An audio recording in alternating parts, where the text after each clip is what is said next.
And we have kilobits flowing. And I'm eating a sandwich. I'm sorry. Sandwich? I got a little bit late up there. Bruce Woodhouse. Inspector Bruce, first one here. On the hour. Mark Sauvé, same thing. Guy came up here and fed the fire a little bit, and then I thought, look, him could sing. Hello, everyone. Then I was hungry, so I ran back to the house and got a sandwich and ran back up here, but Sandwich? I didn't eat it fast enough. Why you got a turbo in the middle of your... Yeah, somebody put a turbo on my desk, called my desk all up. Turbo.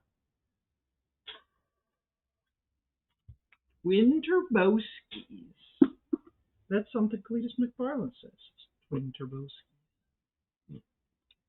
I never watched him much until I saw it. So I don't know why I was even there. Oh, he's at an airport because there'd been a crash at his airport. But nobody got hurt. But he came in a helicopter and landed. And I watched him land the helicopter. And he got out and he was talking about the airplane crash. And I started realizing this guy really knows his shit about airplanes and some engineering and aerodynamics and stuff. And I'm like, wow, this guy's pretty sharp. A bunch of people here. Oh, yeah, there's a lot of people Dennis, here. Gearhead, Mexican Spec, Patrick. Senior and Sons, made it here. Yeah, Tavo's here. Mark Sauvé says, Buck Del Campo admitted you didn't run. He was kind of shuffling. Because I was just pulling up, and I saw him coming. She was coming in from what she was doing. He went to get a sandwich. And she thought I was just getting up here. What, are you just getting there? She goes, you just getting there? I go, no, I got everything rolling and got the fire going, and then I went back. Got a sandwich. Senior and Sons, Dean Stevenson, Faith Van Ark is here. Hey, Faith. Crash Roadrunner Garage is here. Crash, good to see you. Wow, there's a bunch of people here right away. I have been working on the turbo a little bit, guys. I made this piece of metal. Maybe I'll make you do that. You made a piece of metal? I made that piece of metal. I chewed up the rocks and spit out the ore, and then melted it down. But this plate here is going to go to the. So we have to drill holes and stuff like that. I got to see if I can find the gasket so that you can just gasket match the darn thing.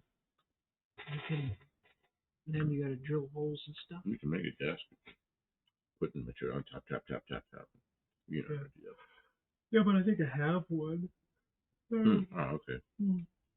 Oh, man, Hippie Long. Welcome. The tracking. It took 4 days to get from Fresno to Sacramento. Amazing. What's that, about 140 miles? And then, in one day, it goes from Sacramento to somewhere on the East Coast. I think Charleston, South Carolina. Like, what? That's like 700 miles past here. And then it comes back to some postal center a little bit closer to us, but pretty much close to Charleston. Then it goes to Nashville and sits there for a while, a couple of days. And then it goes to Erin,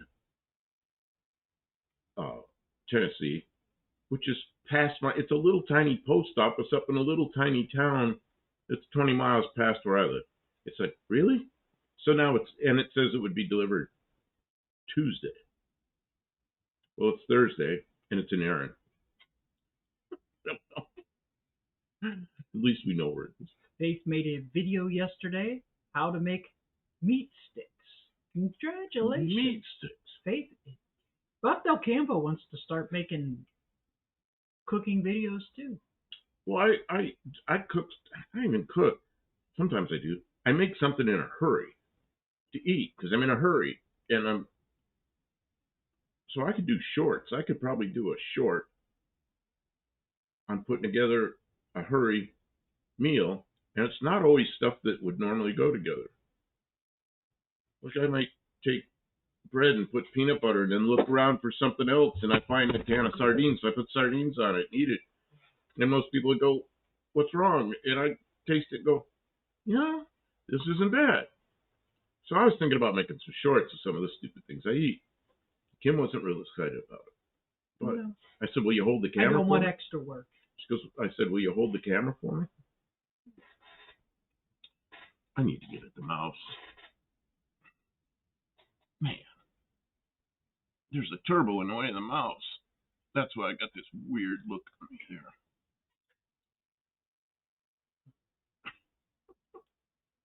Once again, the shop is wrecked. Oh, it's in chaos. I mean, when you start getting stuff done, and like, oh, now I need another tool, now I need another tool, now I need another tool, now I make a bunch of dirt, parts, stuff, bam! All of a sudden, everything is everywhere, and it is just unbelievable, the mess that this place becomes. Hood up because it's raining. Look at that, it's 68 degrees in here. Yeah, and I feel cool. Why does it feel so cold? You're so for cool. 68? She's so cool. Meat sticks. Yeah, aren't hot dogs meat sticks? I think. Yeah, that's what a hot dog is, a meat stick. Maybe, but that's okay. Yeah, I'll have to watch that. Did you do it? Did she say she did a video on meat sticks? Yeah. Okay, I'll have to watch that. Somebody too was telling us about their. Mike Slater was watching college football team, Arkansas Red Wolves, in their bowl game, winning by 13 points in the fourth quarter. Congratulations to them. That must feel really good. Winning bowl game. That's a big seasonal thing. And yes, I know about the airplane crash. I saw the conversation about it earlier. Another one. I guess he was on it.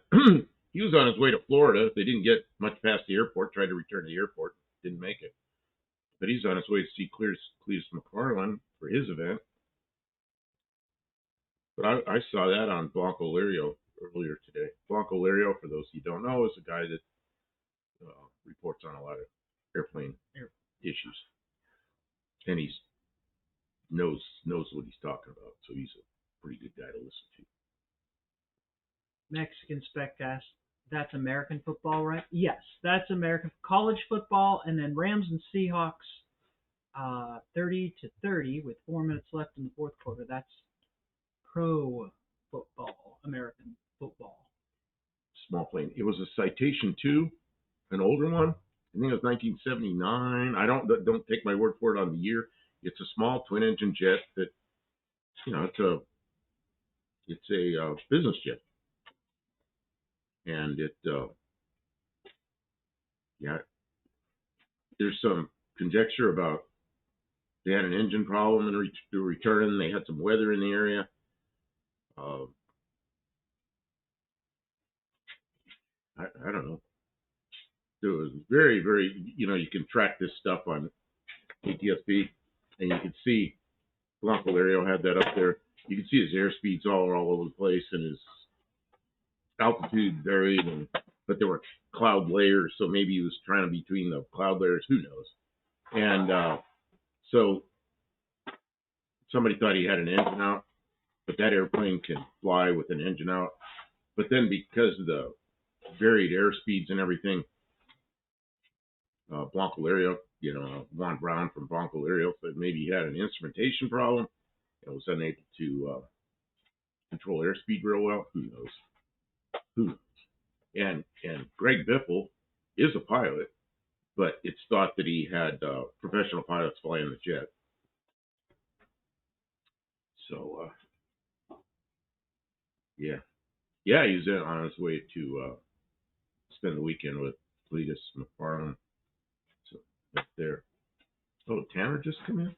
Oh, Tanner just came in. Welcome in, Vintage Adventure Drive. Missed that.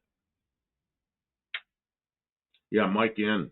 That's what Blanco Lirio, mentioned, that the possibility that that was one of the possibilities that a pitot tube cover could have been left on. He goes, you can turn on the pitot heat and sometimes it'll melt it off. But man, I wouldn't want to count on that. Then the melted stuff goes in the pitot tube. So that was one of the what ifs. But then the engine out, they got an engine out and different layers of clouds, and they're trying to stay visual so they're not shooting an instrument approach. just trying to get back to an airfield. There were varied air speeds, pretty steep turn at the end. I don't know. Nobody knows. NTSB is going to investigate it. I mean, if they were having problems, you'd think they would have reported that into somebody, wouldn't they have? Well, it was an uncontrolled airport. So they're flying out of an uncontrolled airport. Hey, there you go. How's that look? They're flying out of an uncontrolled airport. Mexican spec asked twice, was it a small plane? It's a Cessna Citation, which is a Citation 2, which I don't know how many people that carries. Eight people maybe? Something like that. It's a small jet. It's a small business jet. Yeah, when I said small business jet, I thought you understood what that was. Yeah, it's a lot of people would consider that a very small airplane. A lot of people would consider it a pretty big airplane, depending on what you're normally flying. And they're not particularly fast for a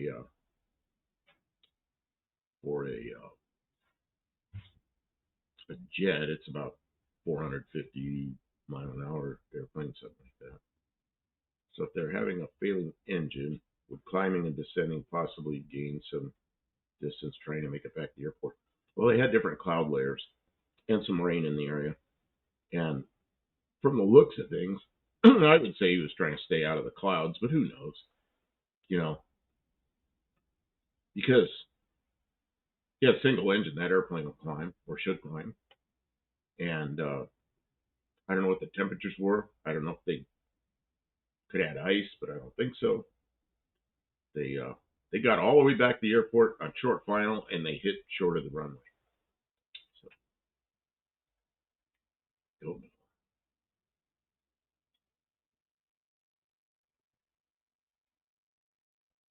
So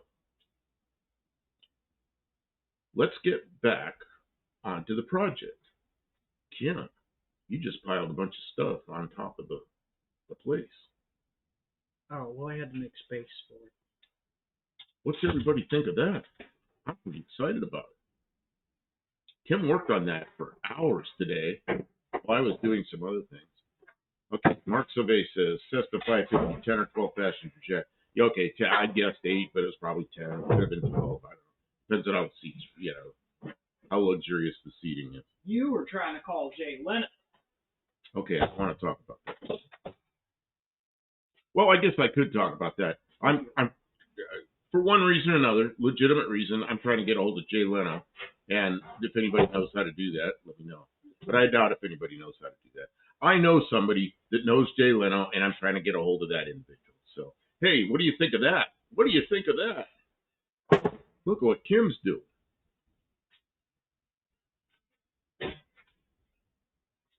It's not welded in yet, though. We're still just fitting. It's just sitting there. It's being fitted.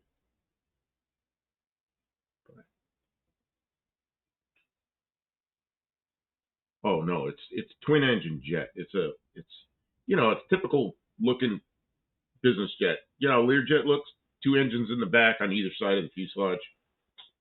Not such a pointy nose as a Learjet, more rounded off looking nose, but small business jet. Tyler Hoover has his phone number. Yeah, well, does anybody have Tyler Hoover's phone number? Yeah, Tyler Hoover.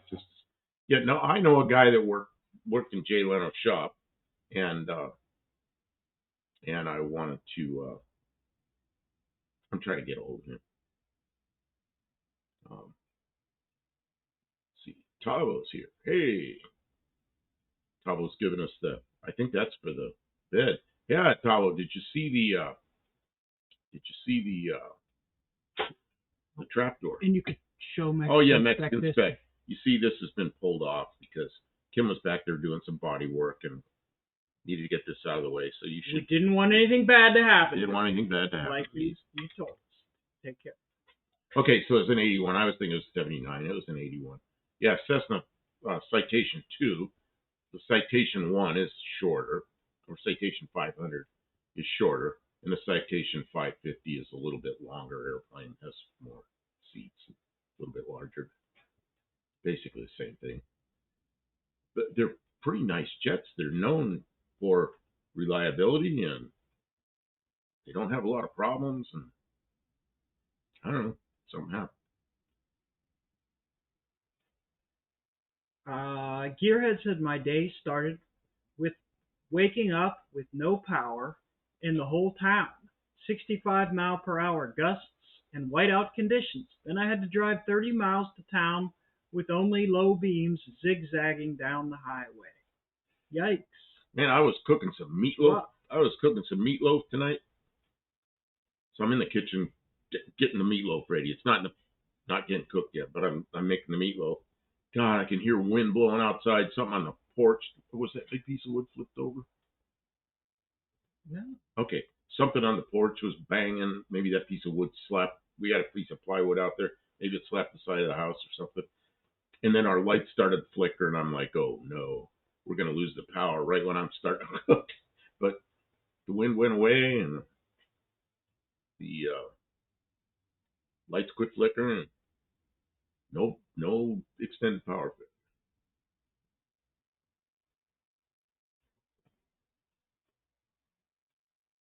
Senior Sons. I sent pictures of a buck tearing up his blind last week.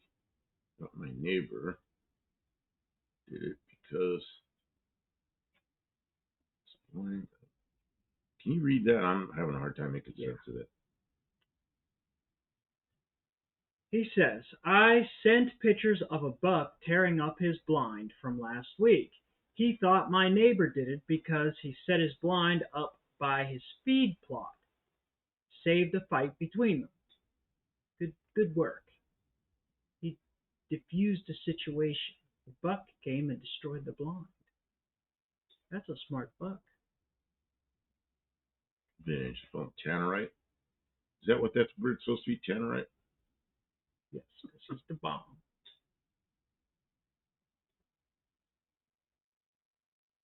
So Luis is talking about the 30 years of Nickelodeon. Okay. Dean, my friend's next door neighbor, had one in Alexandra. Mainline Youth. I'm getting excited about this thing. We got this far with it. Now I'm starting to see what it's going to look like when it's finished. And I'm getting excited about making this might be almost as much of a daily driver as my car. Oh, my car today. You know, I need excuses to drive my car. It's not like it used to be where I had to be in the car all the time. So I needed to go to the store because I needed some pack of some kind of seasonings.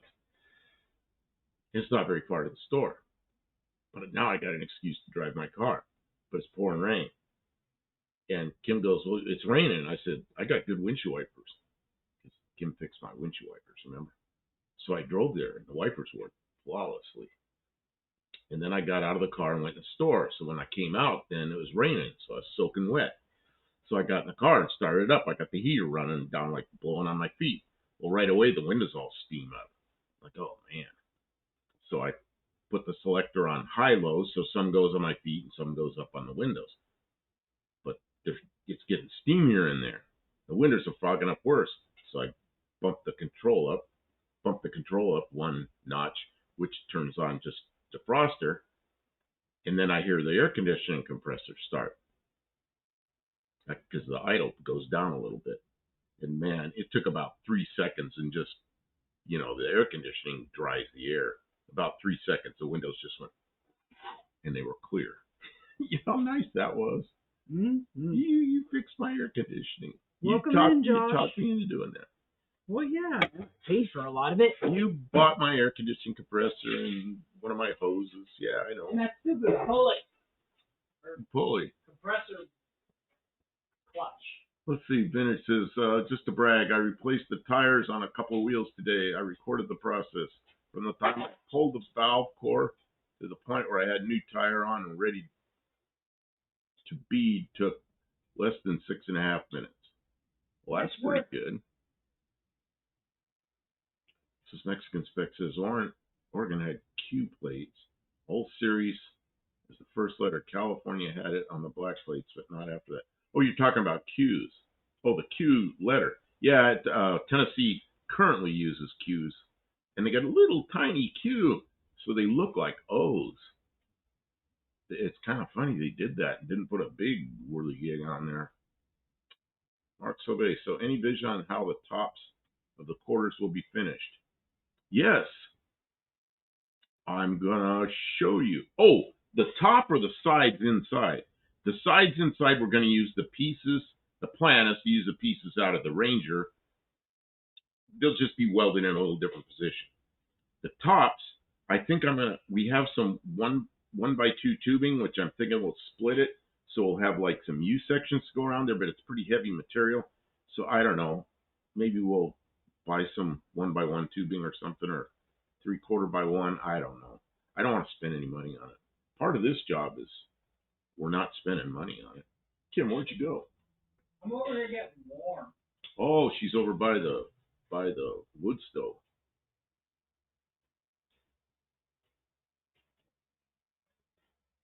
Seniors, congratulations, Buff. Good defrosting is good to have.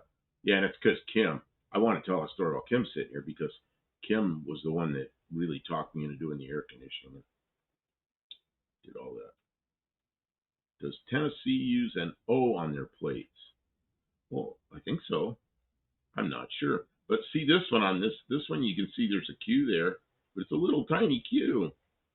So when you come up behind one of these cars, it looks like an O to you, if you just glance at it. Some license plates that have a Q have a big old thing to make it look like a Q. Good. Moon, too. Could be long. I can't tell the difference between a Q or O at 40 feet.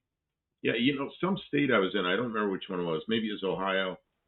I don't know. Some state I lived in. The Q had a really big, exaggerated, whatever you call that thing, that tail that's on a Q. And Tennessee has a little tiny one. So I don't know. Do they have O's? Don't know. Have to find out.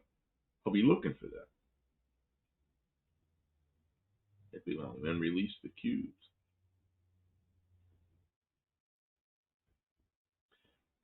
So nobody's saying anything about this. I'm all excited about it.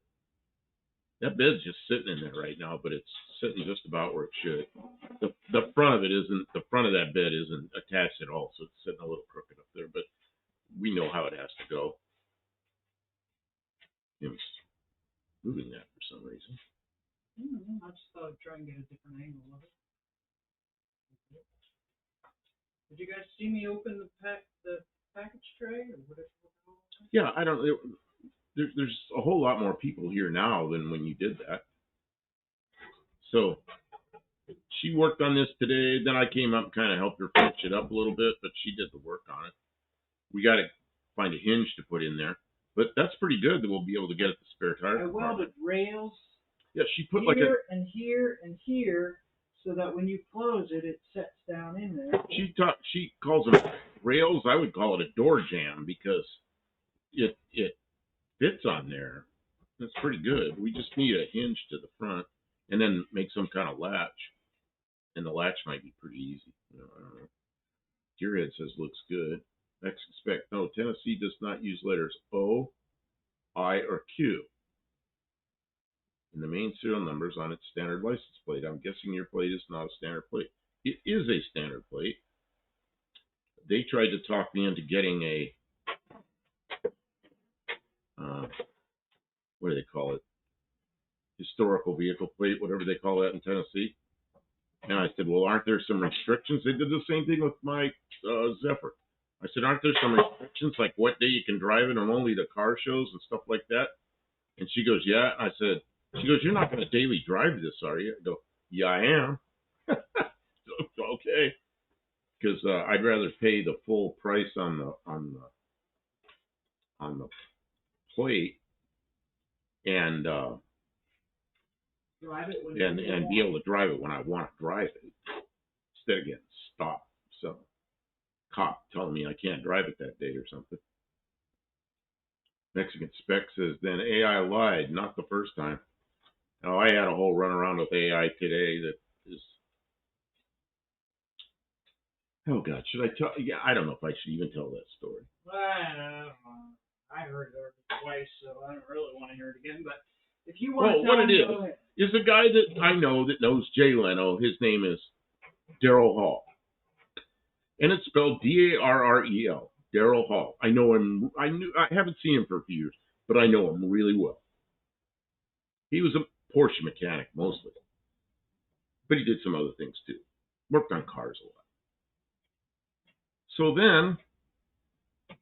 I'm trying to find him, and he's not in the same town he was in. So I'm thinking, okay.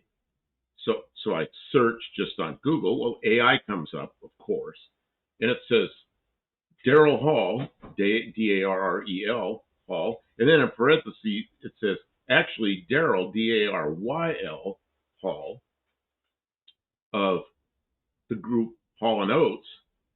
He's a famous singer, or he's a well-known singer and a Porsche mechanic.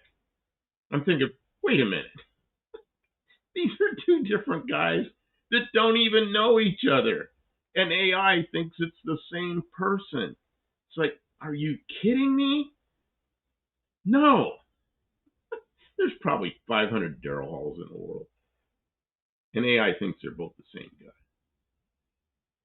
I couldn't believe it connected those two.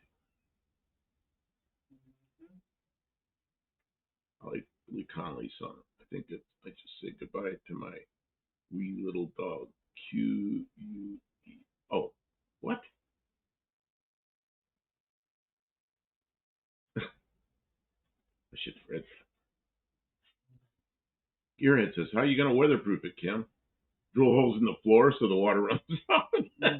We've talked about that. We're going to make gutters in places to try and route the water. Route the water. We'll probably try to seal this thing, but no matter how well we seal that trapdoor, some water will get in. So we're going to make a way to guide the water out.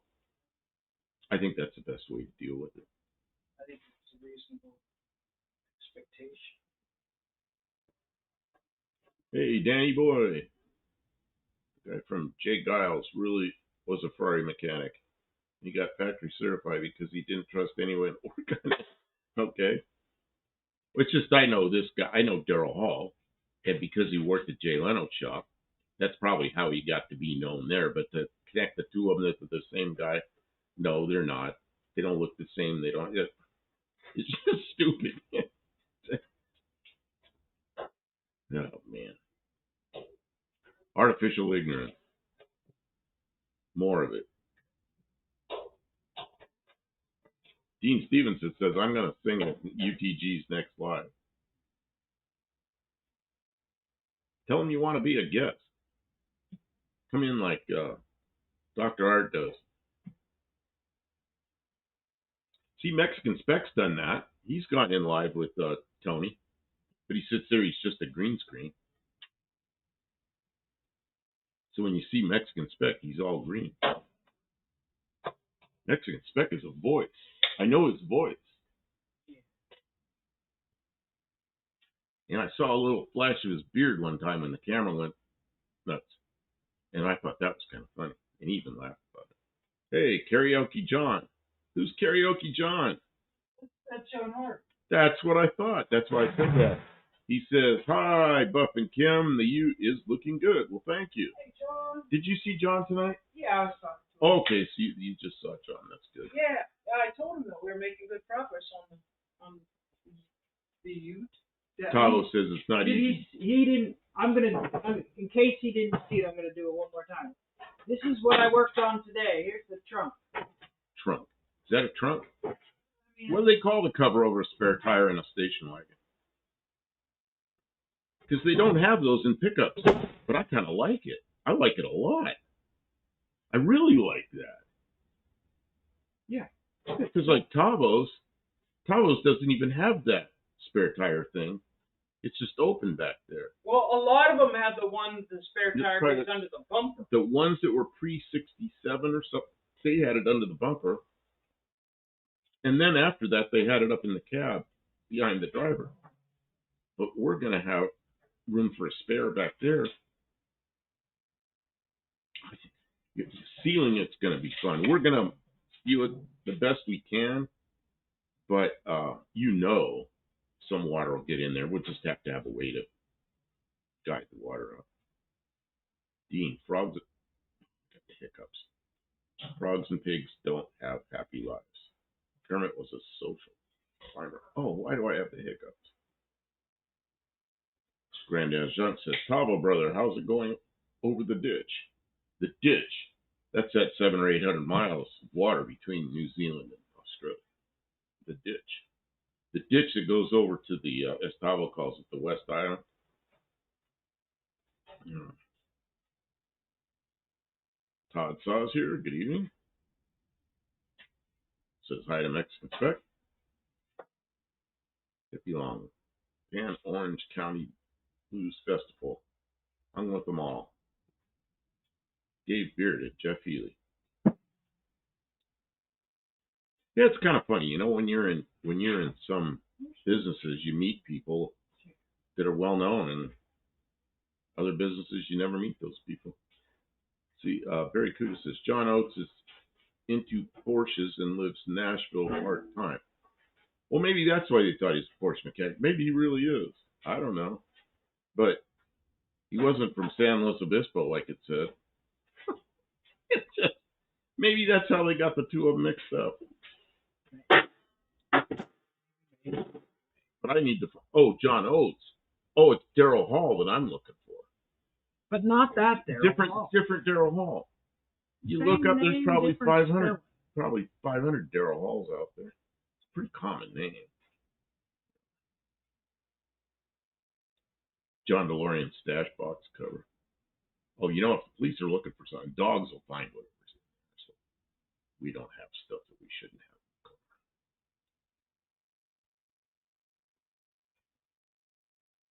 Never partied with anyone famous, Danny Boyd says, but had a girl whose father is a somewhat famous conductor musician.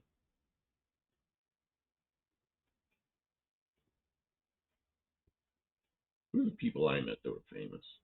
Mostly people that were not real famous, but they were kind of known for one reason or another, and they were in small airplanes. Mexican Spec asked if you watched his video, story time about the Formiga. I watched half of it, and I had some phone calls, so I had to pause it, and then I had to get up here. So it's sitting there paused. So when I'm finished here, when I go into my room, it's sitting there on the screen paused. So I watched to the point where you've already gone back home to get the keys, and then you were on your way back, and you got waved through the checkpoint, and then there's a city you stopped in for a break or to have lunch or something, and that's where I paused it. So, yeah, I'm watching it. That's such a cool-looking car. I mean, whoever restored that did a pretty nice job on it. It's all painted and everything, and then they got carried over with the green in the back on the springs, but it actually looks pretty good. So, I didn't get to the end of it yet. How's your customers? Have you talked to the customer? Are they happy? Are they driving it? What are they doing?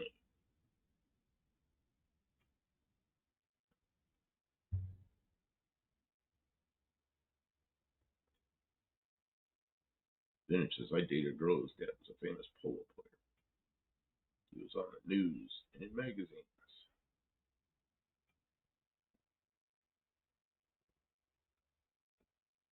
People talking about famous people they know.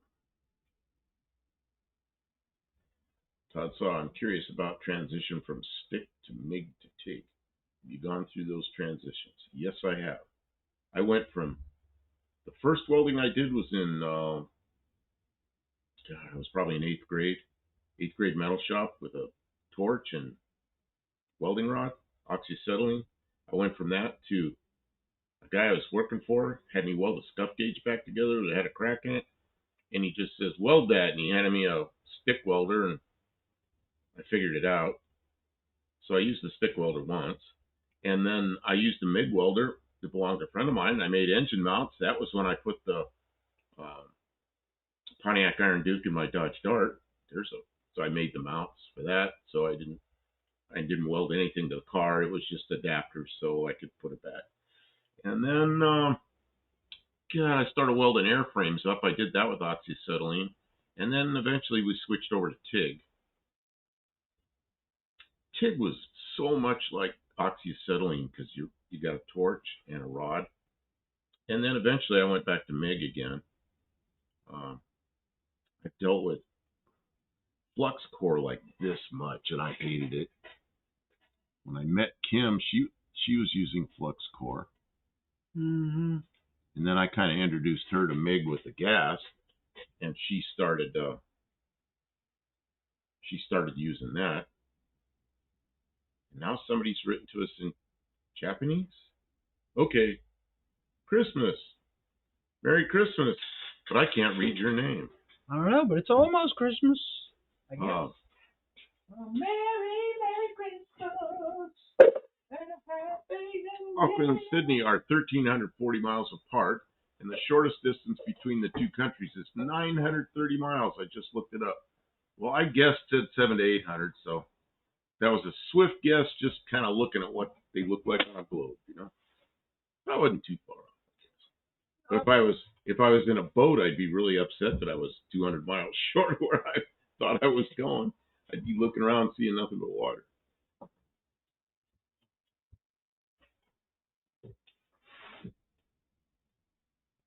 So Luis says it's Japan.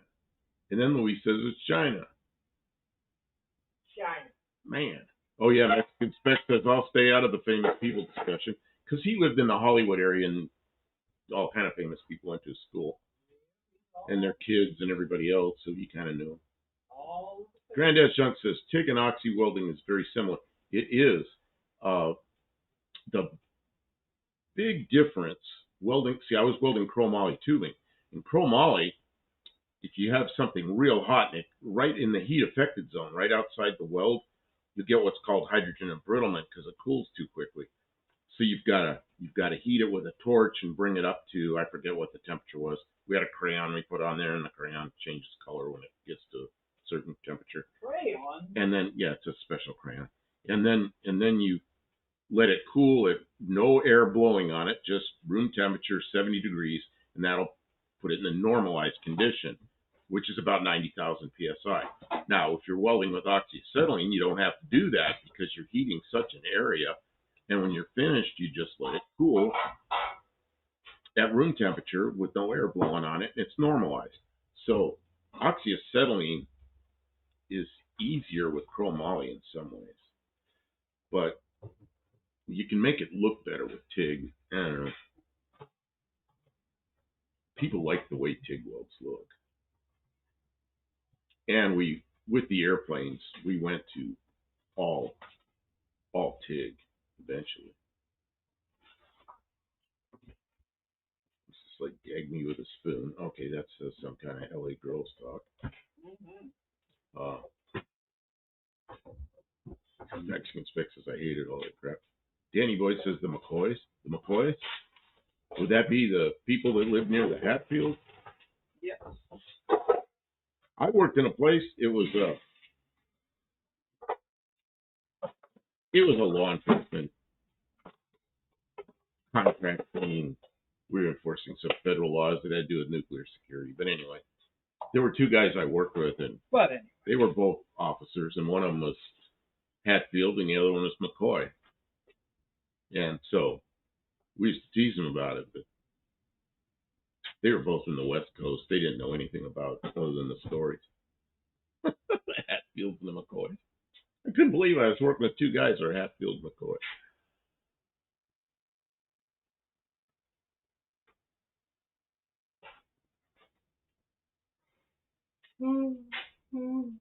Yeah, the real McCoy.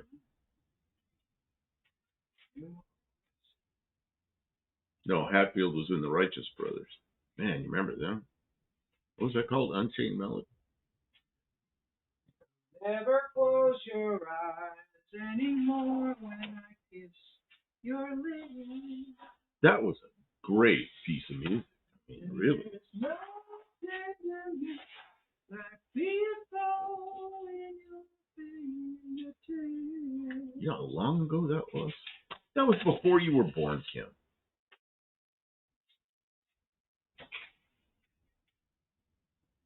Something beautiful done. You lost that love and feeling. Oh, that love. Todd Greg Biffle. Yeah, we were right when we first came on. Big discussion about that tonight.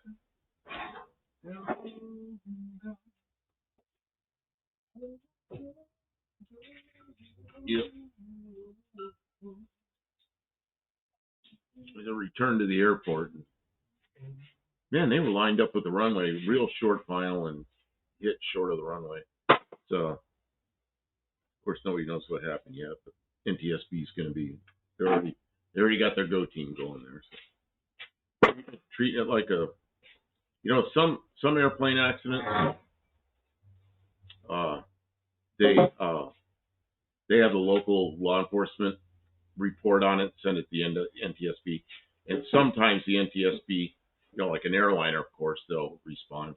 But light planes, a lot of times they don't. But this one, they got a go team going to it. Yeah, there are 5 people in the airplane, and they think he's a pilot, but they think he had professional pilots flying that jet. Tommy Hanlon, 4:40 a.m. there. Good evening. Is that? Yeah, it is. Probably is 4:40. Welcome. We're global. I'm from all over. All over. Yeah, he's on his way down to see Cletus McFarland. Mm-hmm. Yeah, something happened because they were going back to the airport, and they had a lot of trouble. You could see that on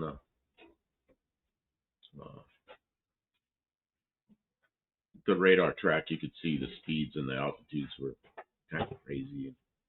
They had several layers of clouds and some rain, and the pilots had their hands full, obviously. From the looks of the track, pilots were busy with something. They were taking it apart. Yeah, well, sometimes that's how it goes. That's how new projects are. You cut and fit and take apart and put together, and cut and fit and take apart and put together. And one day you put it together for the last time, and it's done. It's done. That would be a nice place to be. Prototype airplanes are like that. It starts looking like an airplane, pretty soon starts looking like a pile of parts again. Then it starts looking like an airplane again. Then it starts looking like a pile of parts again. And you go through that. And for the person that's working on it, you can see the progress. For anybody else, it doesn't look like progress. Yeah, I mean, unfortunately, it's not ready to stay. I can help. Okay, I'm going to be away from the chat. You can speak amongst yourselves. Just a minute. I grab gloves. You have gloves. Where's your gloves? Wow. Yeah, I found you new gloves today. I bet they're still in the house. I don't want to grab this sharp piece of metal without gloves. So I'm looking for these gloves. Don't blame him.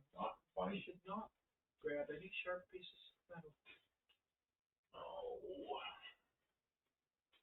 I'm probably going to be grabbing it without gloves. No, don't do that. I'll just grab it. So just don't. There's a pair of gloves over here. It's not the pair I'm looking for, but it'll work.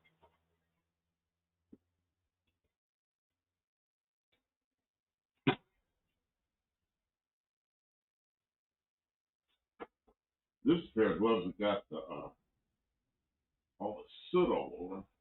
They're leather, and I was asking if I can wash. Can I wash leather gloves in the washing machine? Man, how do I get all the soot off these nice gloves?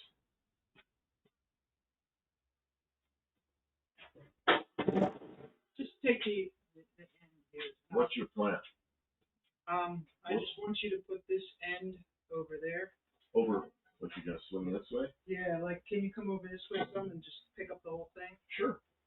Okay, I just want to know where I was going.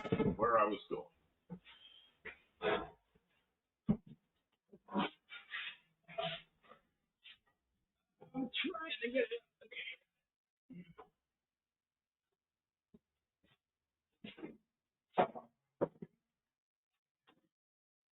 All right. That's convenient. Found a pair of gloves. There you go. I did something wrong.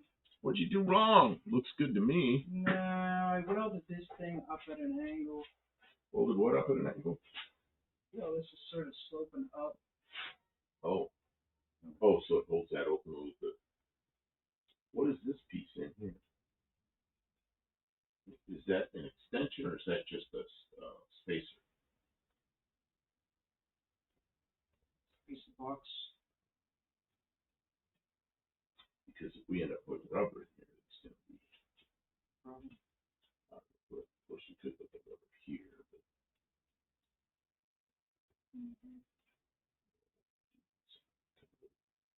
there, but here. We'll work that all out. Yep.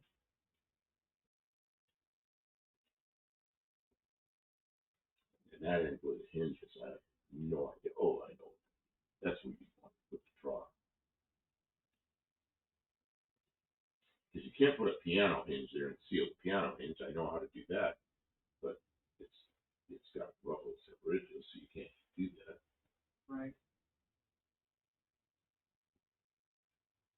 I don't know either, but you know. These crazy ears that you left on there, I can't believe how well that fits the car. That's why I left them on there. How did you imagine that? I couldn't imagine. With my brains. She's got better brains than I do. No, better brains, but I have brains. I can design airplanes that fly, but I can't design pickup beds very well. Really off color. Your guys have a what? What's going on? What does that mean? Really off color here, guys. Great knot. Let's see if I can watch a replay later. Good night. Tabo, what's wrong? I don't understand what that means. Okay.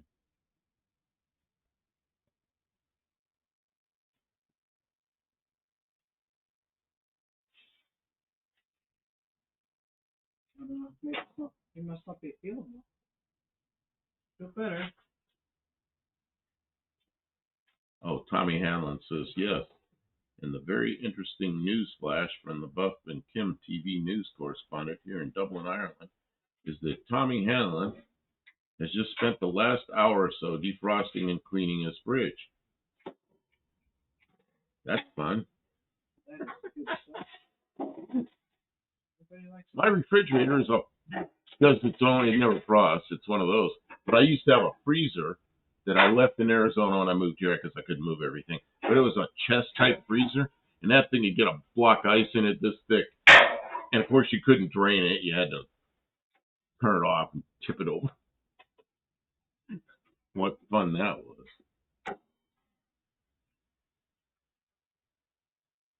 Okay, so Dean says that means Tabo's not feeling good. Well, I hope you feel better. Ray's here. Good evening. Saying hi to everybody. hello. Good to have you, Ray. Hippie Long says Google ad. Man, I've been trying to kill the ads, but I don't catch them all anymore. Hey, you notice something that YouTube did starting today, and it's something that I think is pretty cool. Because usually what they change, I usually get irritated with them, but I actually did something cool. You know when you leave a comment, and then somebody else leaves a comment about that comment? Yeah. It puts a name in there, and it indents it a little bit. Oh, yeah. Okay, but now, let's say somebody that made a comment on a comment, somebody makes a comment on that comment, it makes a little tracer line and indents it again.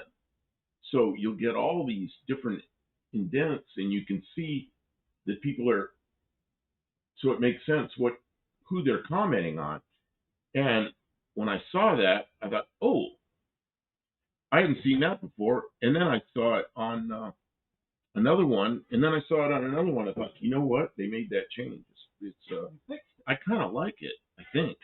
Yeah, it makes it gives some continuity to the comments.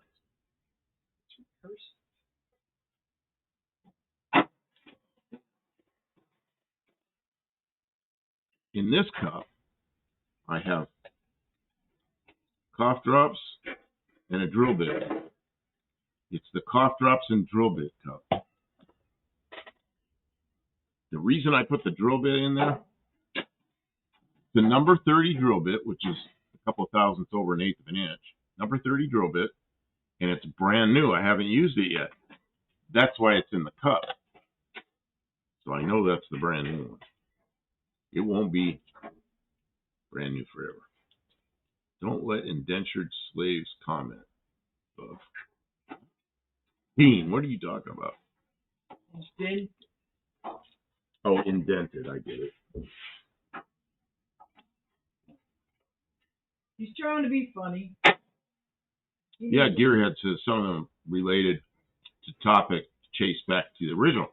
And then it has a little, tiny little line, and it's not indented. It's the other direction. So you can trace it all now. It looks pretty cool. It used to be, you really couldn't do that. You had to kind of do it by context.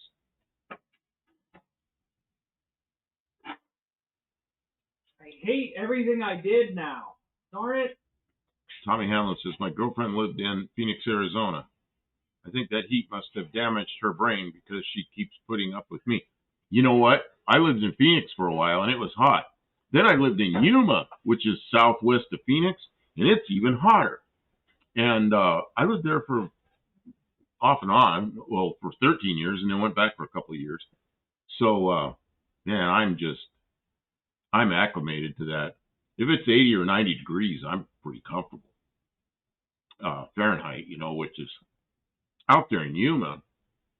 In the summertime, it was always 50 C, plus or minus a few degrees. And most people think that's insane, but as long as you had a hat on, as long as you drank a lot of water, and either had loose, long sleeves, or if you had short sleeves, put plenty of sunblock on. And we had shade structures. If we were working outside, we'd go stand under the shade structure. As long as it keep the sun off you. Man, I worked out on the flight line in that stuff for years. And you got to drink water all day long. And you drink water all day long, you never go take a leak. You sweat it out, but you never see the sweat because it evaporates off, so you feel dry. And it's actually kind of comfortable after a while. But that's why I freeze here. I'm pretty much always cold here. To clean those gloves, Buff, hand cleaner and a wire brush, then rinse. With water? I'll try that. Because they're pretty much messed up right now, and they're really nice welding gloves. But everything I handle turns black because of all the soot. Because they got, I don't know, I think I was doing something with the fire over there, and some fire got out, and then there was soot, and I'm trying to clean it up. Messed my gloves all up. What you thinking, Tim? You said you messed something up. Oh, it's difficult to get this where I want it to be. Well, I was looking, I thought it looked pretty darn good. It does, but I wish it was better. Every project's like that. Yeah. I did some real cool airplanes, and afterwards it's like, I wish I would have done this a little bit. Yeah. And it's already in production. And then some smart ass will come along and go, why don't you change it? I would have done it like that. Go, well, yeah, except, it's in production. Maybe we'll do that after. We'll get 3 or 4 things that need to be changed, and we'll make it another year model, and we'll do it all at once. So when somebody orders parts, they get the right parts, because if you change it midstream, then you got to track all that. Yeah, you don't want to change midstream. You'll piss all over the seat. Yeah. No, what happens is you change something partway through a model run, then somebody orders a part. It's like, well, do you have the one before this date or after this date? And it's just terribly confusing. So what you do is you wait till you have a bunch of those kind of changes, and then you make changes all at once, so it's easy to track, or easier to track.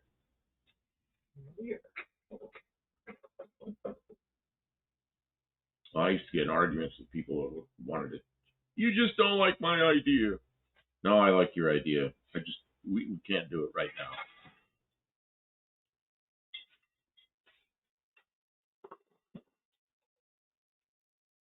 So I know, but those days are done. So Luis is taking off. Hey, I saw the comment you made. Luis, thank you. Pretty cool. Nice comment. And have a good night.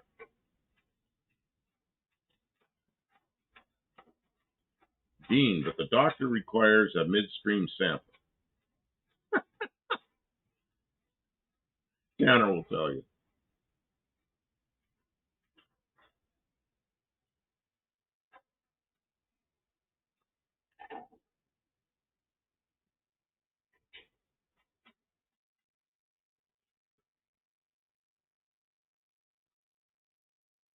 Yeah, Dean's saying well done and has a Venezuelan flag there. Our Venezuelan crew. Man, we got people from all over. Pretty cool.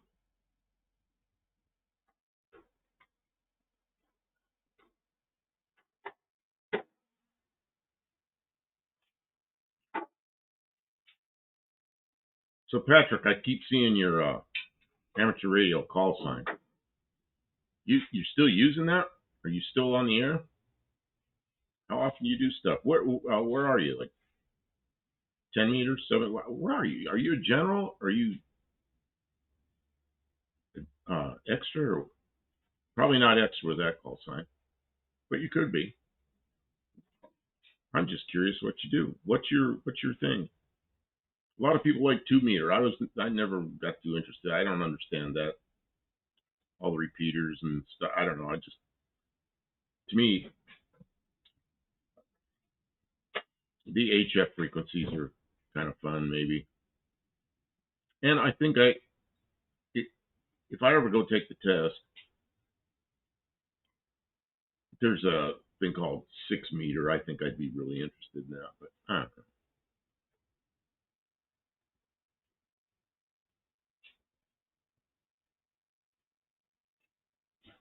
What is that, Dean? I was going to use an avocado and another thing, but a flag is probably best at the moment. What is that, Dean?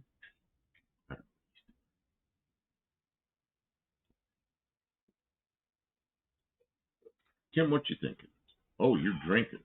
Everything that I want to do is either noisy or noisy. Yeah, noisy's not good. I know. We're trying to stream. I feel like I can't get anything done because everything requires me to make either cut or weld or grind. And those, I guess I could do some welding. It's not as noisy. When I was in the store yesterday, I see this avocado. I was in the store yesterday. They had bags of avocados that were kind of a dark green bag, and they had bags of avocados, another brand that were bright green. Uh-huh. But you could peel the avocados through the bag. So the dark green ones, I reach over and squeeze them, and they're like hard as rocks. They're just rock hard. They may never ripen right. Then I go over the other one, and I squeeze it, and it goes, tush.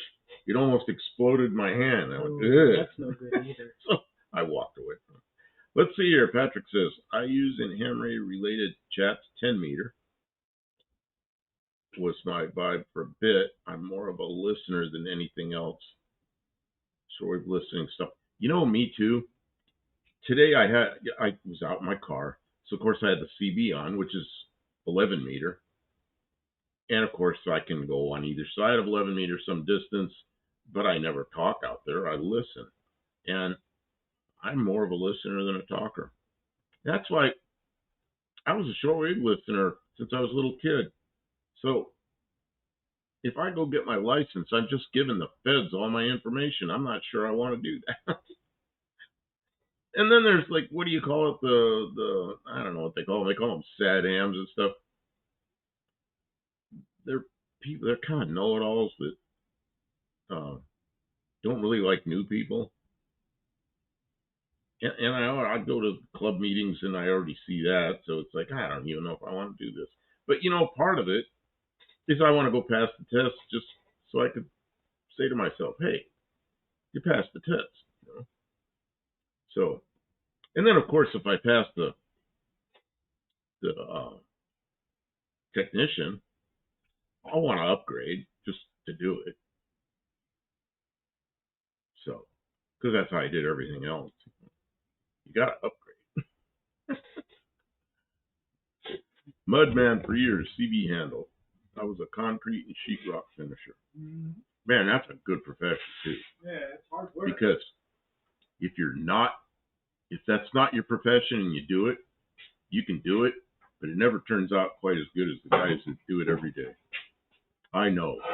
I've done it. Mudman, that's pretty good.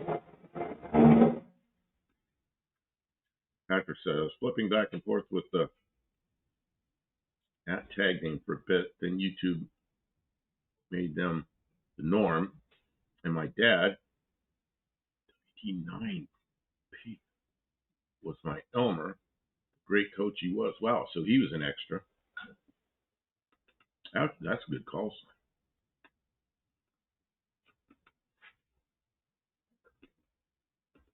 Yeah, there's a guy that was really good that he taught a class here in town. And I taken that class right when COVID hit. And the class was in the Red Cross building downtown. So we're about halfway through. We're more than halfway through. We're getting close to taking our test.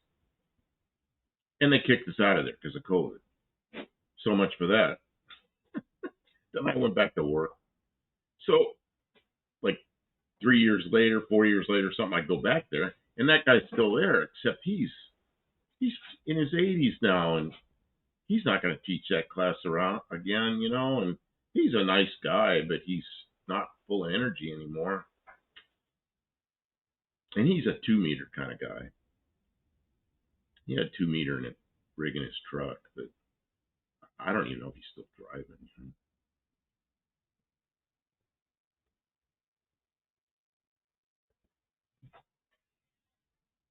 What is this, Dean? Senior and Sons. I love avocados. Cut them in half, pepper, and spoon it out for lunch. Man, I like avocados. Slice them up a little bit and put them in a sandwich or on a burger or something. I think that's so good. Or just put chunks of them in a salad. I like salad. I like salads with a lot of lettuce, and then I put a few little goodies in it. Oh, we're doing the food stream again. So sometimes I put avocado. Sometimes I put a piece of tomato. Sometimes I put some black olives. Sometimes I put all three. Sometimes I don't put any of it. Dean Stevenson says, down avocado, whatever that. Oh, me too. Mrs. Ecstasy feeds or them, maybe to me. She's threatened to make me eat the pips. Probably the pits if I don't behave. Yeah, don't eat the avocado pit. When I was a kid, we used to grow those.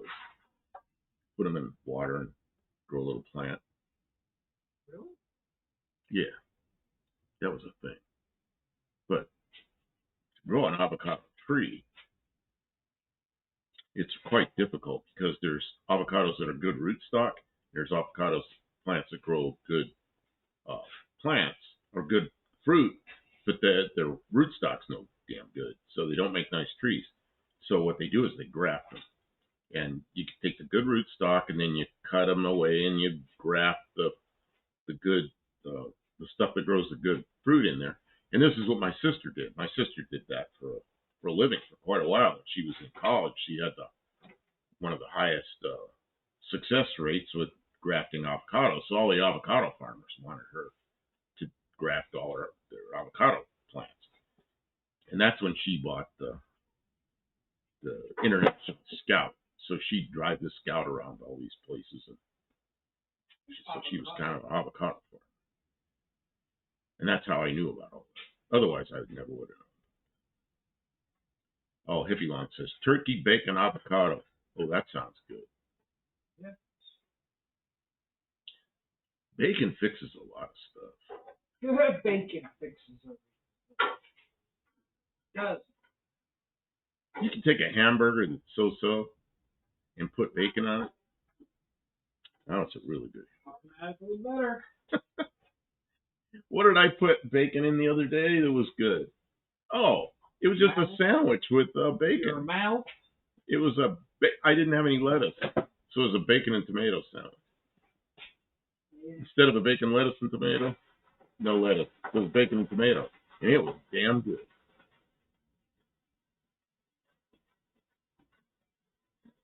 Mark Sauvé says now he's hungry. See, that's what happens. You make everybody hungry. You just. Hippie Long says none here in Central California. Washington, Oregon got wasted. What, the avocados? Yeah, we got avocados here. You just got to pay for it. When I was in Arizona, there were, right on the border with Mexico, so they all come from Mexico.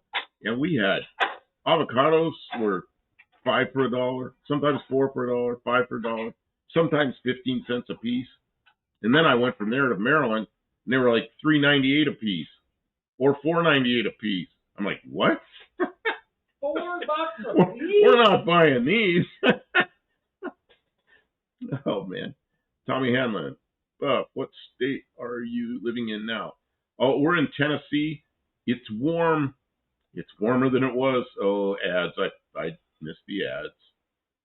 I'll wait a second. Maybe the ads will go through. It's probably, I don't know. Today it's probably like 15 C or 14, 13, something like that outside right now. But it's been down quite cold, below freezing, way below freezing last few days.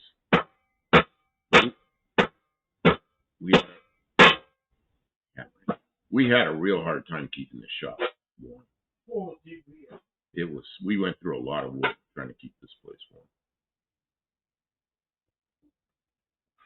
Have you watched Waylon Wire on YouTube? He's a grafter and auto YouTuber. No, don't know that name. What does he do? Says grafter and auto YouTuber. I am grafter?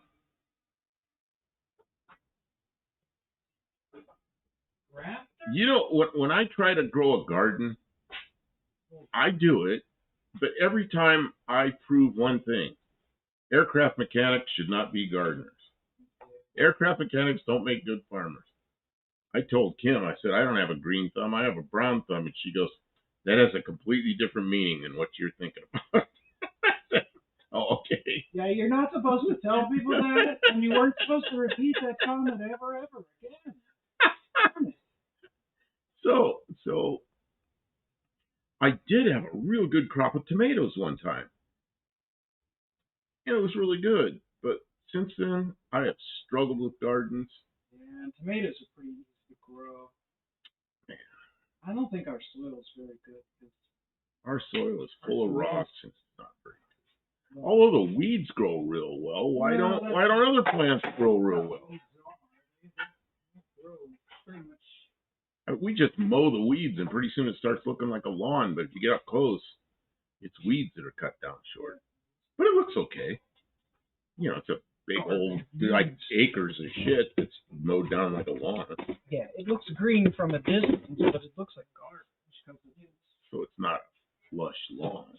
Yeah, there's no lushness. Hippie Long, my Bear Loans ad. Bear Loans ad? Can you get 2 points for... Gearhead says Thai jerky is good. Is that an ad? I don't think so. Senior Sons, I make meal out of 1 avocado, celery, and peanut butter. Oh, that sounds good. I'd do that. Yeah.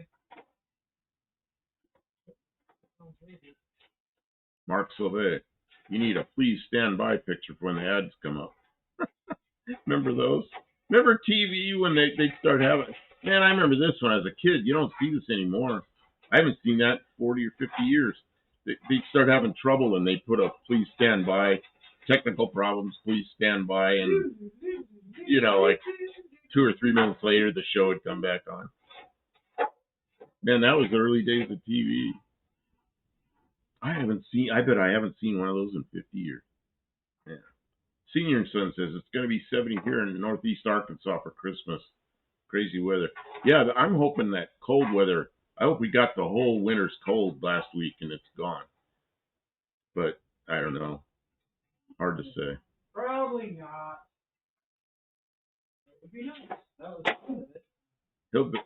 Hippie Lawn says lots of Arky and Okies here in Central California. Really? Yeah, I don't know. It's been a while since I've been in Central California.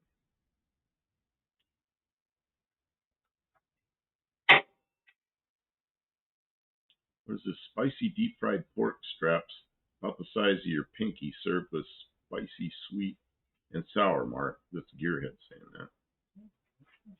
Senior Son says, on the toolbox. On the toolbox. What's on the toolbox? It's a whole pile of junk on the toolbox. Oh, Ken's about to start welding, I think. Catalyst, UDX 122. Good evening.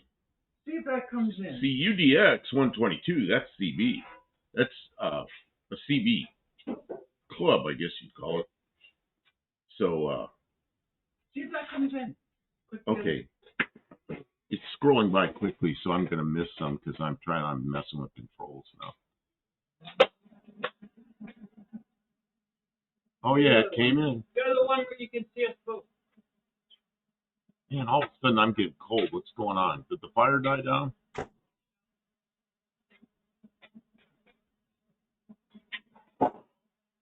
Nah, it hasn't gotten any cooler. It's just me getting cool. Barracuda says it's cool down here a bit. Patrick, yep, when the network signed off the anthem. Oh, yeah. They always played the national anthem and showed a jet flying or something. Or yeah, they used to sign off at night. I remember that. I watched Johnny Carson, and then they'd have like a little tiny news segment that was nothing, and then they'd play the national anthem, and then nothing.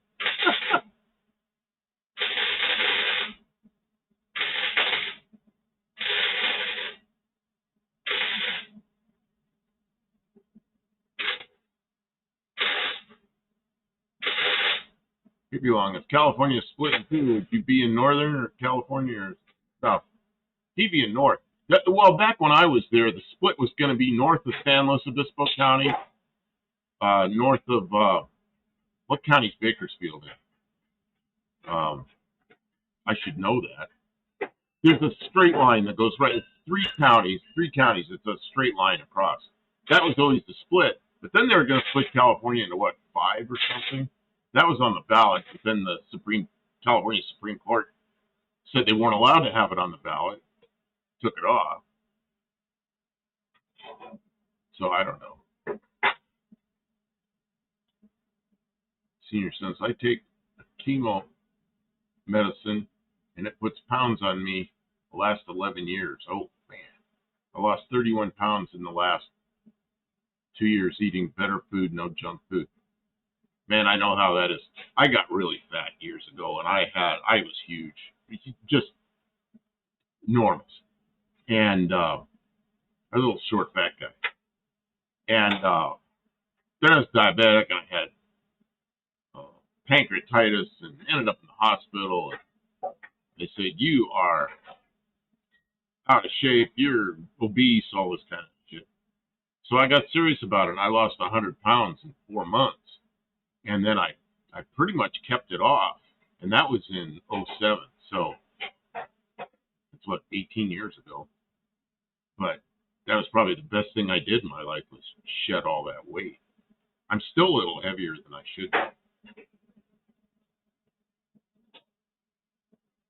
Yeah, she makes sure we eat well.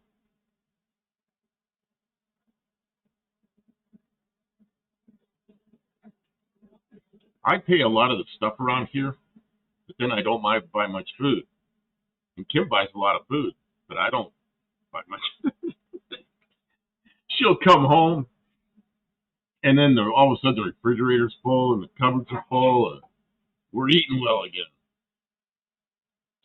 She does that a lot. Pretty. Hippie Long. I got Lebanon bologna, Wilbur chocolate, ring bologna shipped in today. What's rashers and white pudding? Oh, that's directed toward Tommy Hamlin.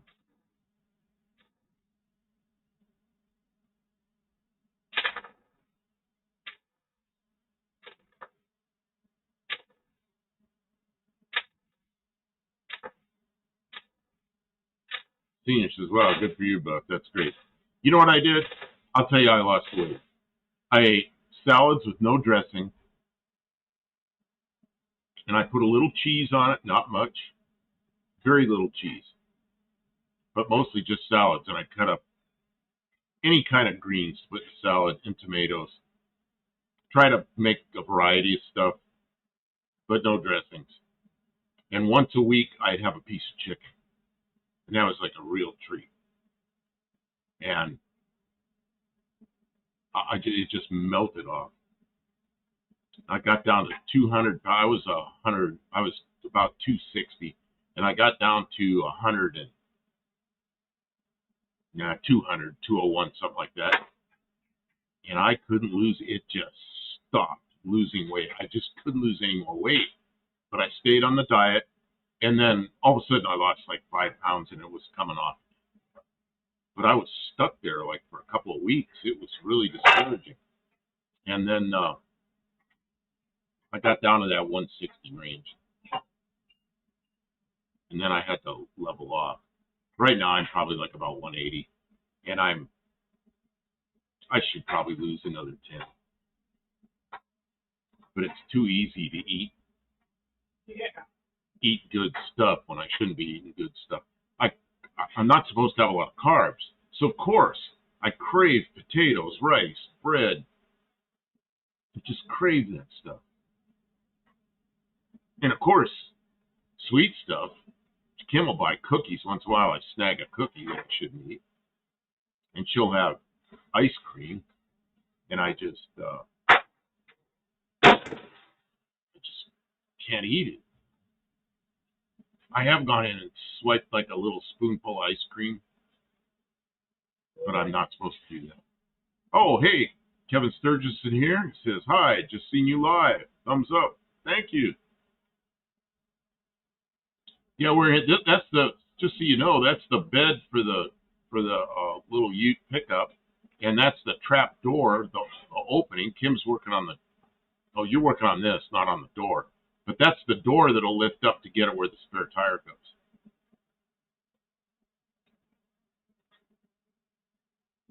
Mark Sauvé says, I would lose a Kim if I got down to 180.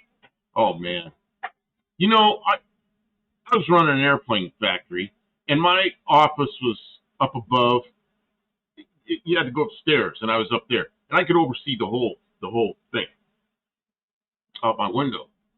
And I was up there doing design work, taking phone calls, downstairs, upstairs, downstairs, all day long, up and downstairs. My feet hurt so badly all the time, and climbing those stairs is just hard. And after I lost that weight, my feet quit hurting, and I'd lost 100 pounds. I was in the grocery store, and there's a big piece of meat, like this big, and it was 25-pound piece of meat. And I picked it up, and I was like, ooh, that's heavy. And then I started thinking, I lost like 4 of these. No wonder my feet hurt. Man. Yeah, Mike N says, corrugated bed. Yeah, that bed came out of it's the bed out of a 85 Ford Ranger. Next Infect says, you guys see the video on the 74 Mustang? I saw it there. Haven't watched it yet. I posted that to show it did come with a V8 from the factory. Oh, I did watch that. Yeah, well, I know. Yeah, I learned. It was, I think, somebody in here. I think it was Dean Stevenson taught me why you had the V8 with the low hood. It's not the engine that created the problem.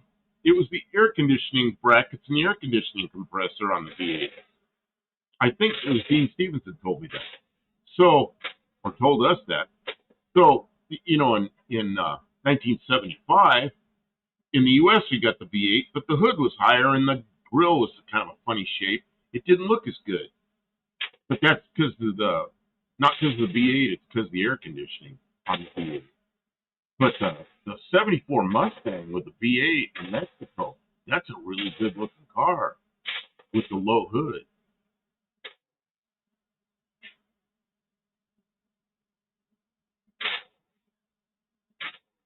Mike N says, I saw the thumbnail. Oh, Spec, but I haven't watched it yet.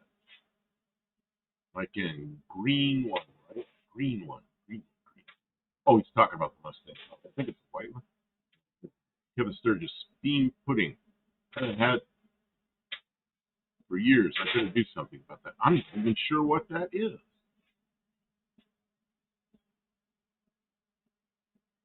In fact, I talked to a guy that was on the design team of the Mexican Mustang too. He said the Mexican car had no smog equipment on the front of the engine. That's what didn't fit in. Oh, okay. I thought it was the air conditioning, but maybe I'm wrong. Like Ken, Mexican cars are built the way they intended. Blue Grit, good evening. How you doing? I believe in U.S. the V8 was not available in '75. It was not available until '75.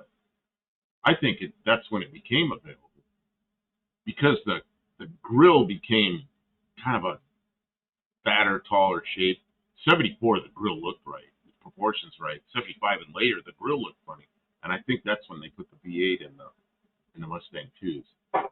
Yeah, Mexican spec says it was available in '75, not '74. Yeah, that's what I remember. He says the green car is so especially epically cool. I couldn't comment because I was out in the field, but so much of that '74 was unique. Mexican 143 or 148 T gear, small C4 gearbox, SR4 horse.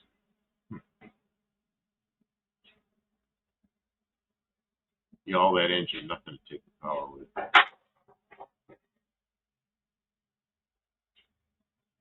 I'm sorry, I just put on my glasses. I meant until '75. Yeah. 1 year the Mustang 2 in the U.S. did not have the V8. That was '74. But in Mexico it did. I mean, that's the one to get because it looks good. Kim, what is burning? Paint. Yeah, something stinks like it's not supposed to burn. Paint. Okay. Well, I'm welding. That thing's really stacked in the middle. You want to brace it up? Were you welding? Yeah. I don't want it to get locked in like that too.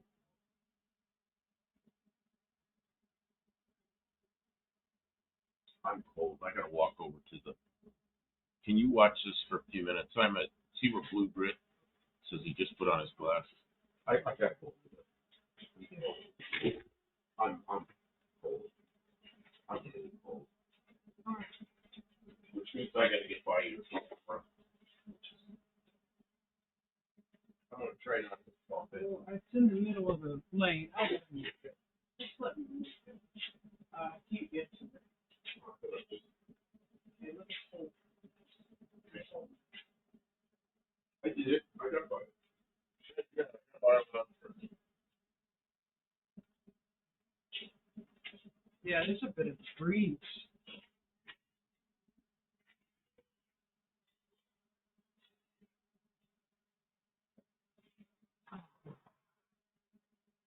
Yeah, this is cool.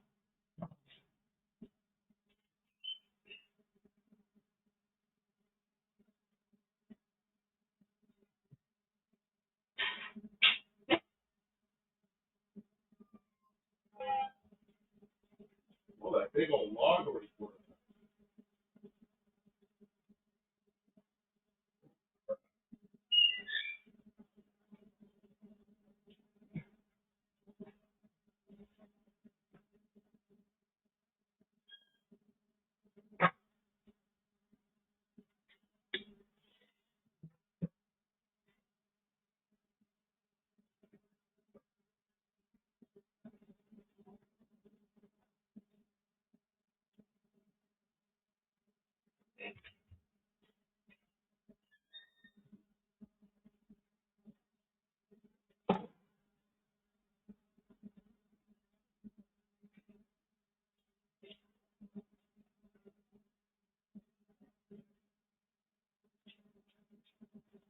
Mike has to go.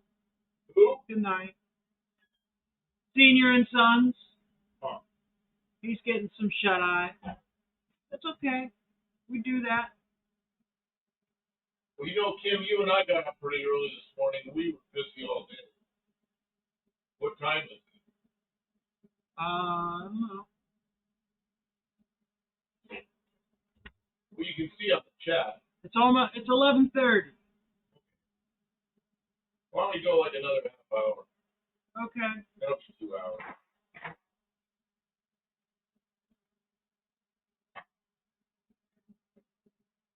Oh yeah, Mexican spec. It won't get suggested. You have to put up your notifications, or else you won't see it. And I've noticed that YouTube sort of hides your subscription feeds now.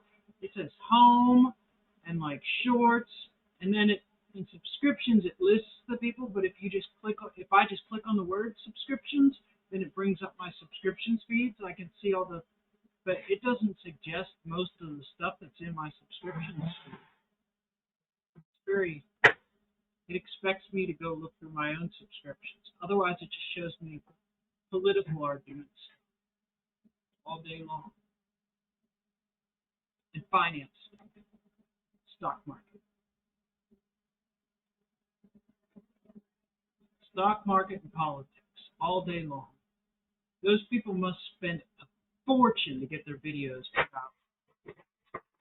Because YouTube will just keep sending you. Every once in a while, they'll just sprinkle in something that's actually entertaining. But most of the time, it's propaganda and finance. Why all the politicians are horrible. It's like, yeah, I already know they are. Or why the stock market's up today or down today or wherever it is. Why Bitcoin crashed, or why this is up, or why the world is ending. But it doesn't show me the stuff I want to see.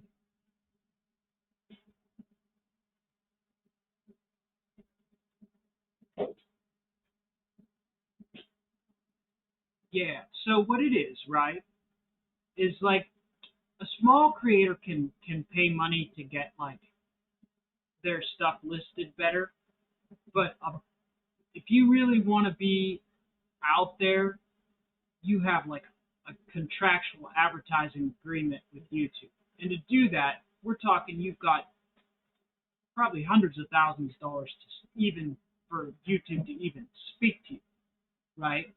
So like if you're like one of those political super PACs and you want to get your message out, and see, I'm not picking a side here because we're not allowed to talk about politics, but I'm just talking about advertising and marketing and you know, YouTube is bigger than most television stations now. Like YouTube is a big player on the block, right? So people know that. So you want to get your, you want to market Coca-Cola or whatever, they go directly to YouTube. They don't go through some clicky thing. They go and then their content gets pushed out, and they pay a certain amount, and YouTube's going to push that stuff long before. They don't care nothing about somebody like me. They don't care nothing about my stuff. They just put it in there to look credible. But most of YouTube at this point is the people who are getting millions of views. Most of those people have a regular, like, big time deal with YouTube. Obviously, that's not everyone, but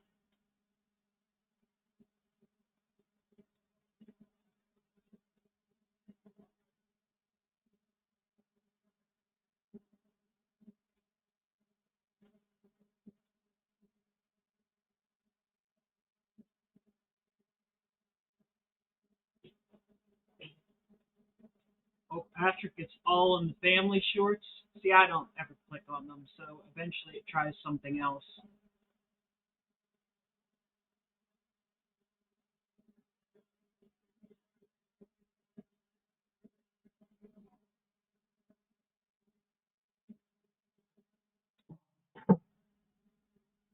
Well, yeah, Mexican spec.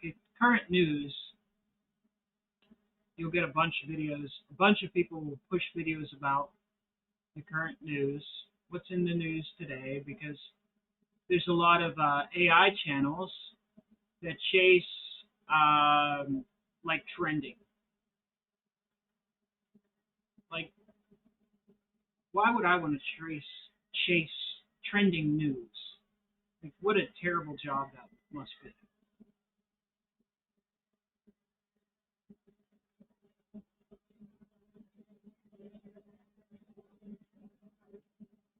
Dean says the weight increase in Australian falcon was huge. 32 to 3,500 pounds on a K or T or H code. 351 Falcon. The Mexican Mustang 2 was just 28 to 2,900 pounds. I guess Dean's saying when they put the 351 in the Falcon, it jumped the car's weight by 3 to 5,000 pounds. No, 3 to 500 pounds. I'm sorry. Like they used to fleet with that thing, which is a heavier one, but they must have beat the car. Yeah, they would have had to beat the car up to that.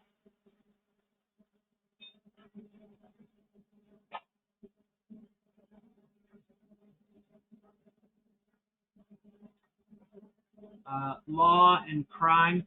See, I think a lot of that stuff too is propaganda, right?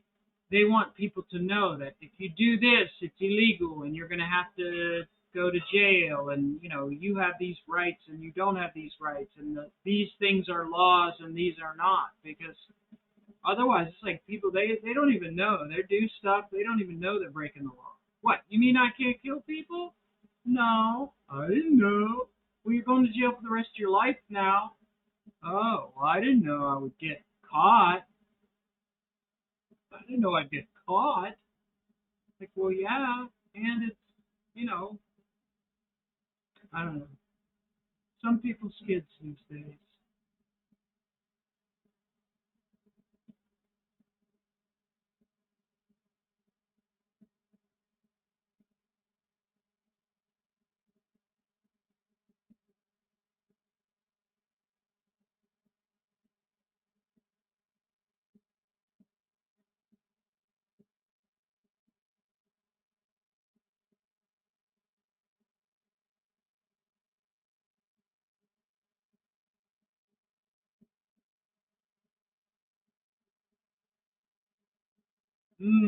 So the question is, do you want a Mustang 2 or a Fox? Oh, me? Yeah. Oh, a Fox. Yeah. I mean, Isn't a Fox like lower and wider and? Typically, it's the same suspension point. And a Mustang 2 is a Pinto. Oh, the Mustang Pinto. I don't really know the I don't really. I can't even imagine the geometry like conceptually. Not really, no. That's before your time. Yeah, I've never really had one. Well, Pinto was around before you, and then you were a real little kid by the time the Pinto finished its run. Oh, I know that you were asking Dean Mexican spec, but I was telling Buff Del Campo what the discussion was in regard to, and I was thinking about it while I was saying it out loud.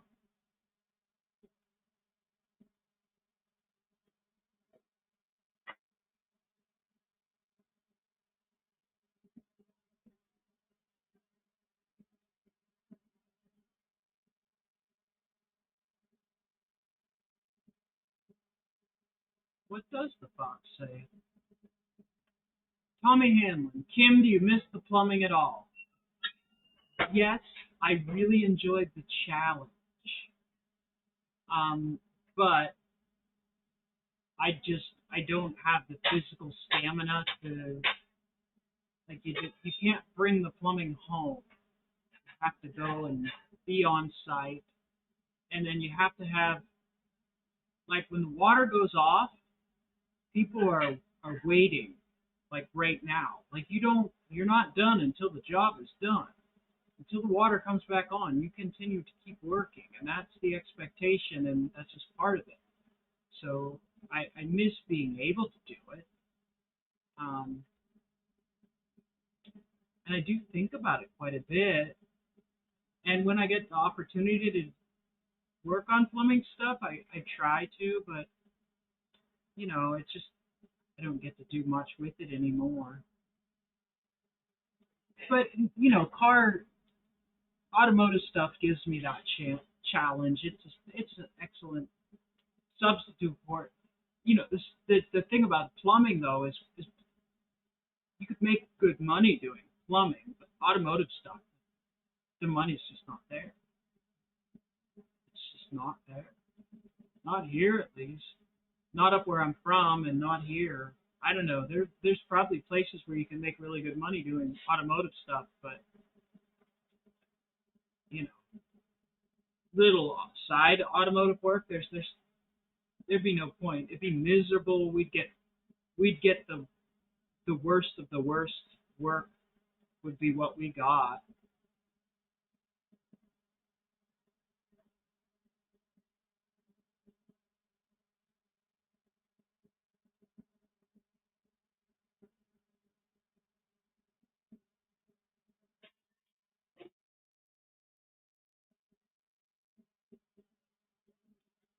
Mike N asks, did I ever do any dye testing? Yes.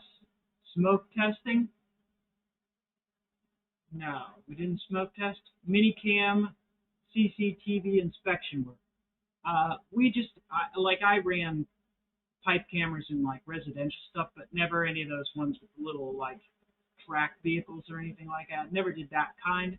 But like I did like where you run the camera down through to check the pipe and stuff like that. That was cool stuff.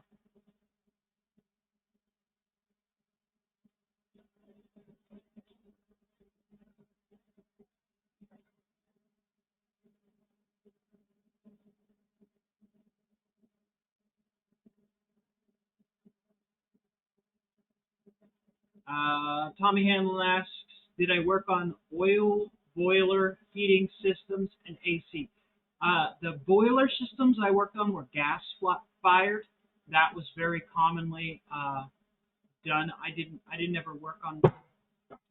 I mean, I've seen the oil stuff, but I maybe worked on one of them.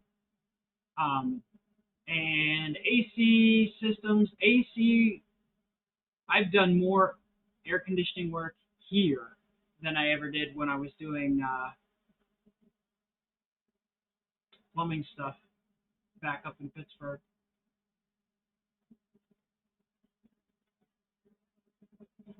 Like it's a whole nother truck. If you're doing the HVAC stuff, you're running a whole different truck than the plumbing truck. It's different equipment, different tools, and different supplies and everything. Gearhead's tapping out. He's I don't blame him.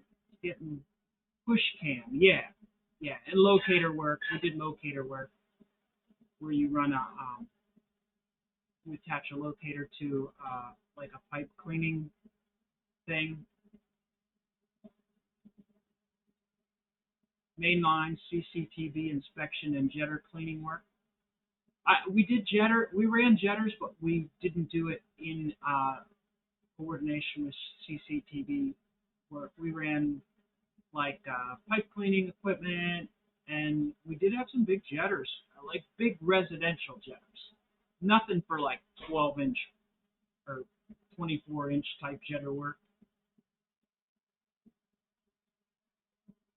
Mike ends Roto-Rooter with a cam.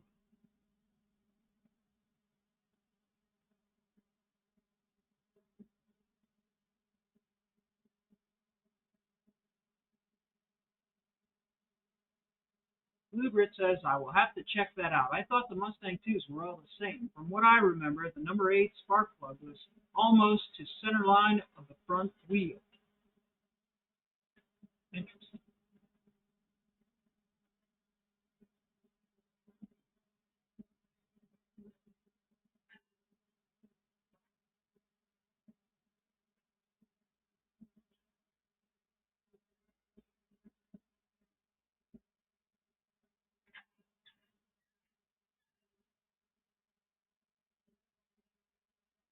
80 gallon per minute truck. Wow, that's some serious stuff.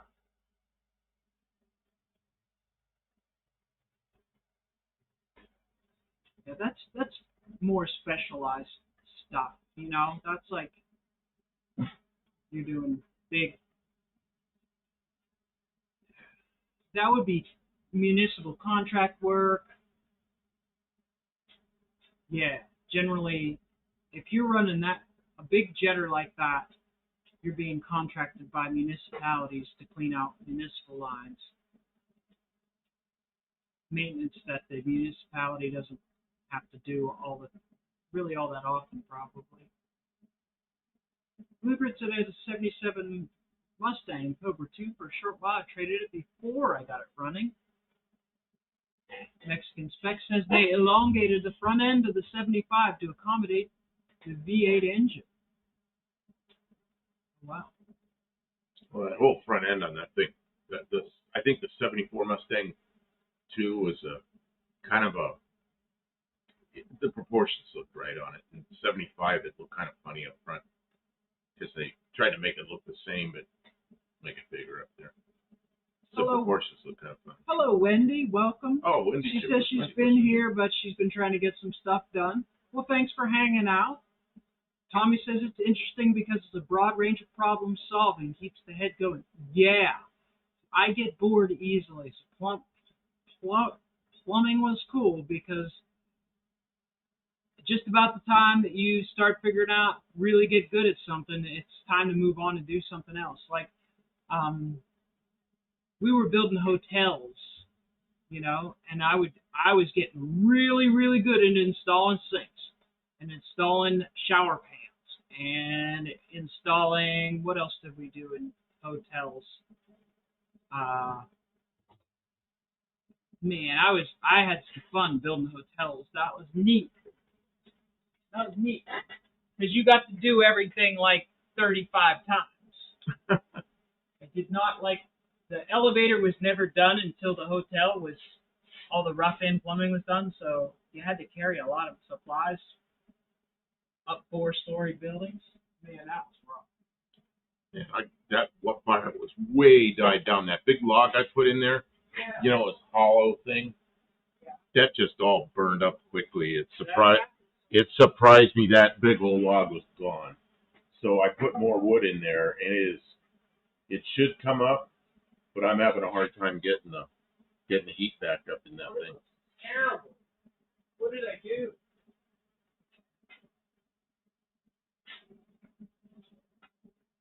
Oh, that's got a big old warp in it now. That's fucking terrible. Well, you're gonna have to probably undo something. Yeah, I might have to cut that and weld it back together. Shit. That's the one thing good about steel. You can cut it right, weld it.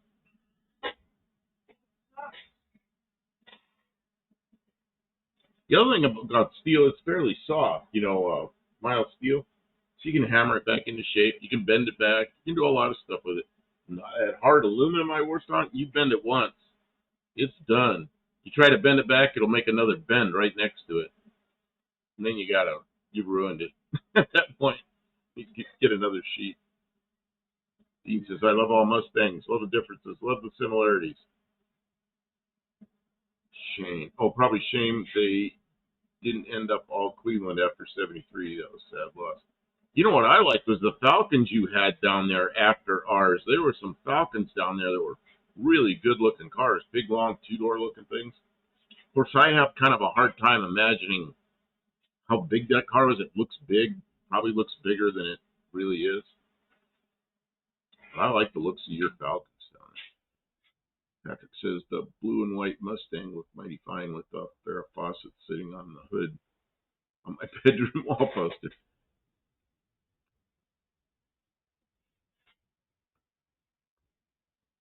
Obviously, they had to strengthen it. Oh, Dennis Edwards. What is that banging outside? That's the wind blowing. You think so? Man, I didn't know what that was. Sitting over there, I couldn't hear any wind, but I could hear something banging.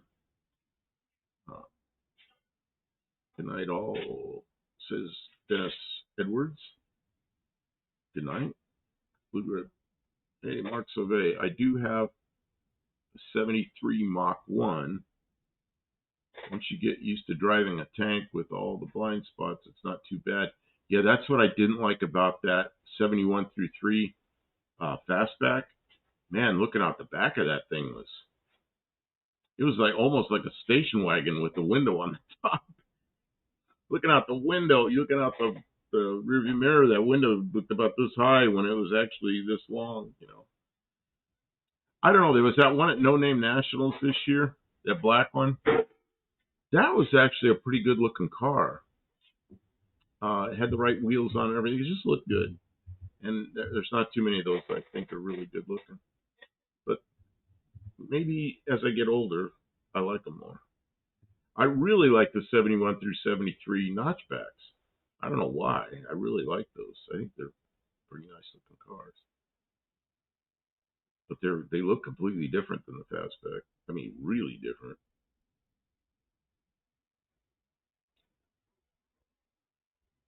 On Mexican Spec says I had her other poster. Yeah, I think everybody. When I was in the military, everybody had that poster inside their locker. Their faucet poster. Yeah.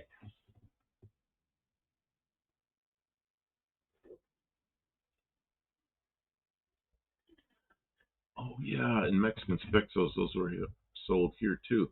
But alongside were the GT 351 coupes. So they had the notchbacks with the Mach 1 hood and the 351 Windsor under the. That'd be an interesting car to get because I think those look pretty good. Because I really like the notchback, but then it had the Mach 1 hood. That looked good. I remember seeing a couple of those, or at least one of them. Mexican Spec showed pictures of. Not so big. I had a 73 Grande. It's that car that I had to learn how to work on cars since I was always broken. Since it was always broken. Yeah, the bad thing about those cars is the springs up above in those suspension towers. They really limited the room in the engine compartment, and that's what I like about the Fox Mustang. Is the only thing up there is really the strut and the shock. The springs down below, so you see a lot more room in the engine compartment. Uh, and that the springs up there makes it tough to work on. Team Stevens, nice Mexican Spec 351 Windsor 4-barrel, another perfect small block V8. It never repeated itself until 84 on HO F trucks. That's something you can get here. Man, the sirens are going out there. I wonder what's going on. The wind's blowing. Maybe something tree blew down in the road or something. That's some wood. Oh God, we got wood at the end of our driveway. I forgot about it. We gotta get that because we got that wood and then it froze, and we never, we weren't going outside. Never did anything about it.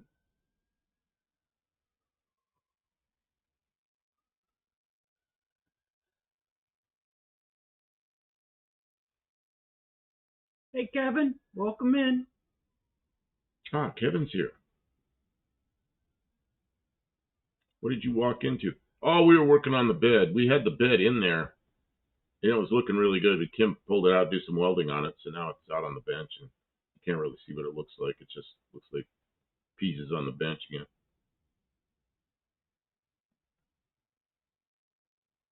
My 73 had a 351 Cleveland with 2-barrel heads, automatic.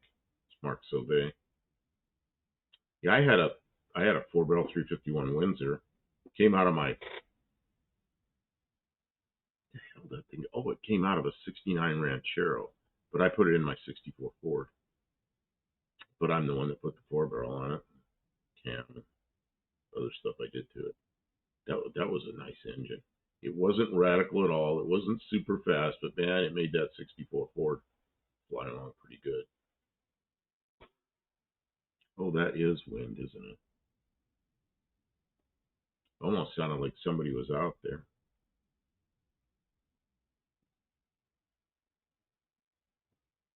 And Stevenson said on AMC.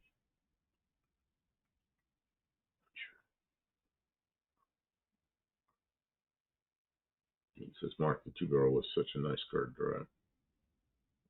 And right now, I would like to have any Cleveland or Windsor engine. Geez, I've got a small block C4. Well, I could use this C4 and use the bell housing, or use the whole other C4. This C4 works so well. Oh, shit, it's kind of funny tonight. I am thinking maybe the fluid was low because it did it when it was cold. Okay. Once it warmed up, it was okay. So, and it really just made one funny shift. So it's like, I wonder if the fluid might be a little low. Yeah, this was a great show tonight, AMC live model car stream. We didn't get to see it. I'm glad you guys enjoyed that, though. Yeah, we were going all day today, weren't we?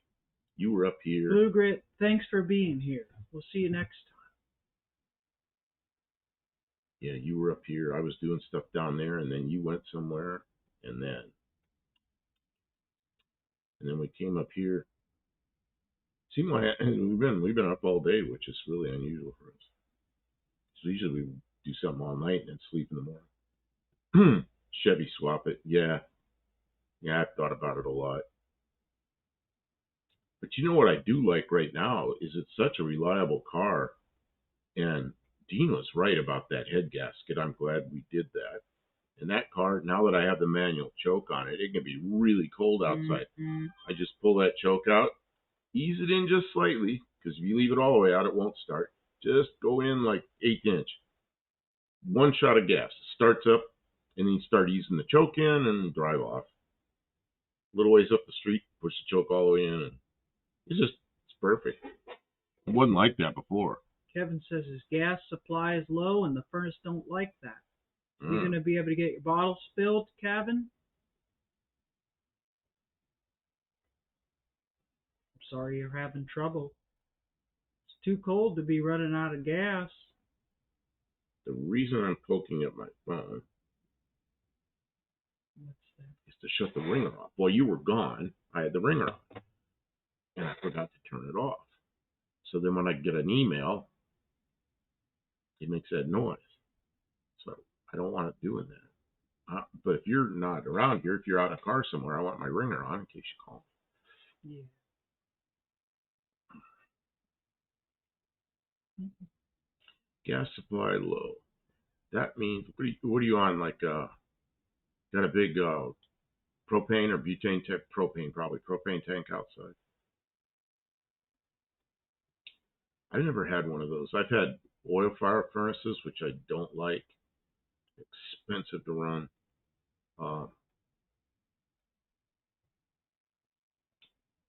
Man, what else? The best heat we've had is this wood. Although the last week we went through so much wood because it was so cold. Man, it was cold. What's this dude? Don't have great internet connection over in Montana. I guess the guy who was Joe, probably the guy from the Model Association. Oh. They were all having fun earlier somewhere else. Now they're talking about it. Because we're not interested. They're talking about the fun they had earlier. Maybe I should build some model cars. Yeah. Well, you should go hang out with I have them. some model cars. I don't know what you were doing before you got over. You should have been over in their stream so you knew what was going on. You know what I was doing. I was on the phone with a few people. Oh, that's right. I'm trying to chase somebody down on that phone call. Then there's a friend I've had since we were probably 7 years old, something like that. And then in California. And when we were teenagers, he moved. His parents got divorced. He ended up moving to Massachusetts. But we stayed in contact. And every summer he'd come out there until we left high school. We both went in the Air Force. We saw each other a couple of times in the Air Force. But we stayed in contact. Every year I call him on his birthday. Every year he calls me on my birthday. So today was his birthday. And we were on the phone for a good hour. I called him. He answers the phone. He goes, "Happy birthday." I go, "No. I'm supposed to say that. It's your birthday." And he started laughing. So. Oh, Captain Smith has natural gas, and they had to have a new meter put in again. Oh. So I'm sorry, Kevin. Talking to my friend Dave in Massachusetts, and he's an old car guy too. He's 2 years older than me, a year and a half older than me. He's still working. Works 4 days a week. Gas meter, Warden's hooked. Second meter so far this winter. Oh, man. You know, when I was young, my parents had problems. Everybody in the neighborhood was having problems. There was water in the line. Oh, and it's ruining all the meters. It was messing up. They was freezing the meters, and I was giving them all kinds of grief. Oh, my foot hurts. My foot hurts. Oh, my foot hurts. Oh, go away, pain. Oh, it's one of these, whatever they call that, phantom pains or whatever from diabetes. Oh, pain's gone. Oh, man, it'd be like an extreme pain like that for 10, 15 seconds. It just goes away. Needs to stop bringing out rebuilt meters. Well, if it's rebuilt, or maybe there's water in the system and you don't know it. I mean, I don't know that it's water. No, but you have that happen. Something's wrong, or else the meters don't give them. When he says it's been cold there, shit, it was down to last week. It was 3 days ago. It was down to 9 degrees in the middle of the night. We had a hard time. It got down to 39 in here, but I don't want stuff freezing in here, and I don't want all this stuff we have in here. If it gets that cold, it'll be a week before we get this place heated back up again. Calcium deficiency, says Dean Stevenson.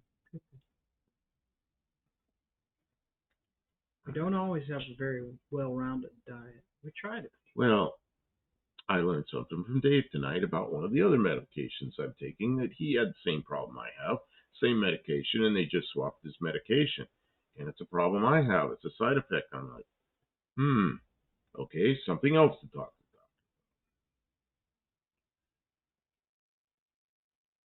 Joe at AMC has crappy internet, always freezing up and turns everything into a show or circus. Huh? But you were there, so it must be entertaining. Or magnesium, I guess. I asked Mrs. Ecstasy to kick me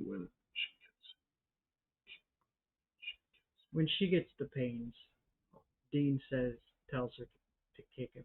My former wife was always telling me to take magnesium. I got a big bottle of magnesium pills on my It's easy desk. to be magnesium deficient. When nerve pains, there's a couple of things like calcium and magnesium they always recommend when you're having.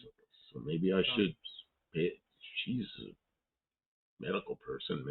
Maybe I should pay attention to her. Take some of it. I should probably get on the internet, read about it, try to ignore what AI tells me because it's 15% right, and try to go somewhere where I can, some trusted source, and read about magnesium.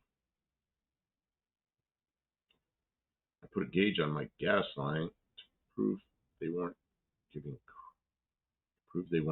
correct pressure. See, you shouldn't have to do all that, Kevin, but the good news is when you actually are an informed and like you know what's going on, like now they have to do something real to fix it. So I hope they can get it fixed properly. I wonder why it's giving you so much trouble. The pain? No. Oh, that. Oh, because Kevin's right now gas I'm line. in pain again. I'm sorry. Do you want to be done? We can take Pretty go to soon. the house. We've been here 2 hours. Oh, well, it'll go away. It'll just. It's like some pain I get. Like, I had one earlier in the other foot. You were, when I first got up here. Now I've had 2 of them in this foot, but it won't do it anymore. It just. I get cramps in my feet, but it's not from diabetes, says Mexican Spec. Yes, as long as you know what it is. It was down to 3 psi. Should be at least 6 psi. So is there somebody upline from you drawing more than they should, or is there a leak somewhere? No, that's the meter's crap. Oh, it's on that side of the meter. Well, there's a pressure regulator. It's part of the meter. And the pressure regulator screwed up.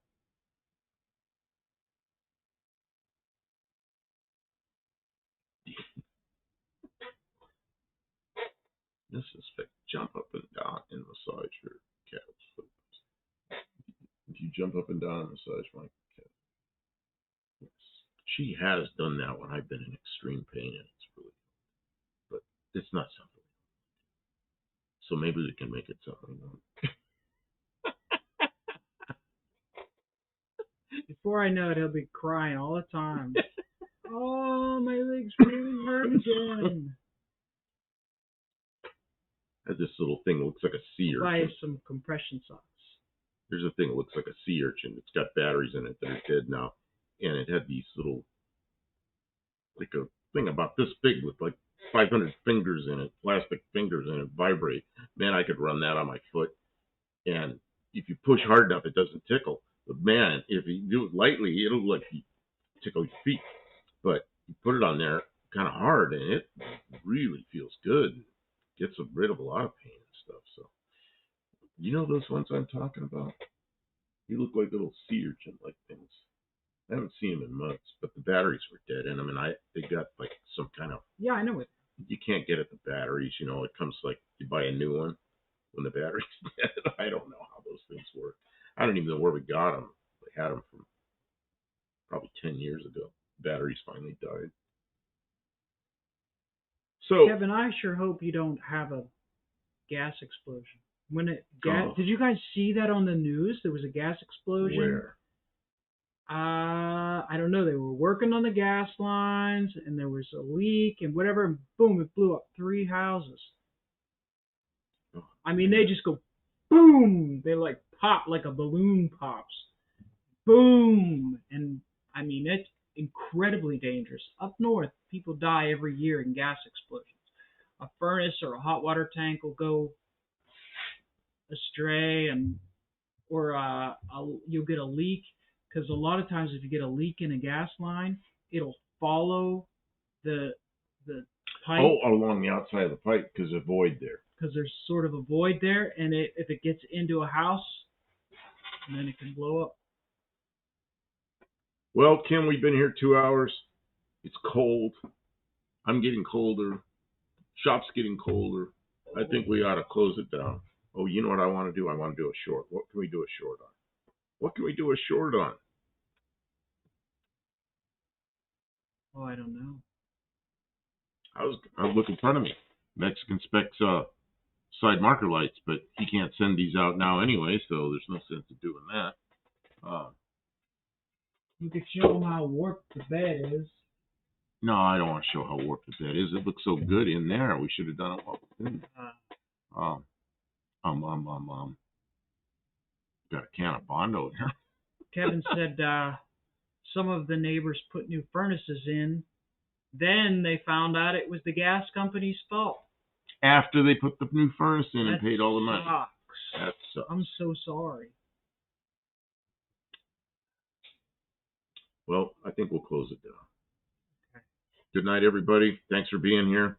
Sorry it's only 2 hours, but getting cold in here. Been a long day. Yeah, we got to wrap it up. We'll be back on Saturday. We'll be back on Saturday. So doing something. Thanks, everyone, for being here. Thanks to our moderators, Kevin and Mexican Spec. We appreciate you. And thanks, everyone who commented and hung out for a while. Yeah, we'll see you next time. It's a short one. We're just ending up. Take care.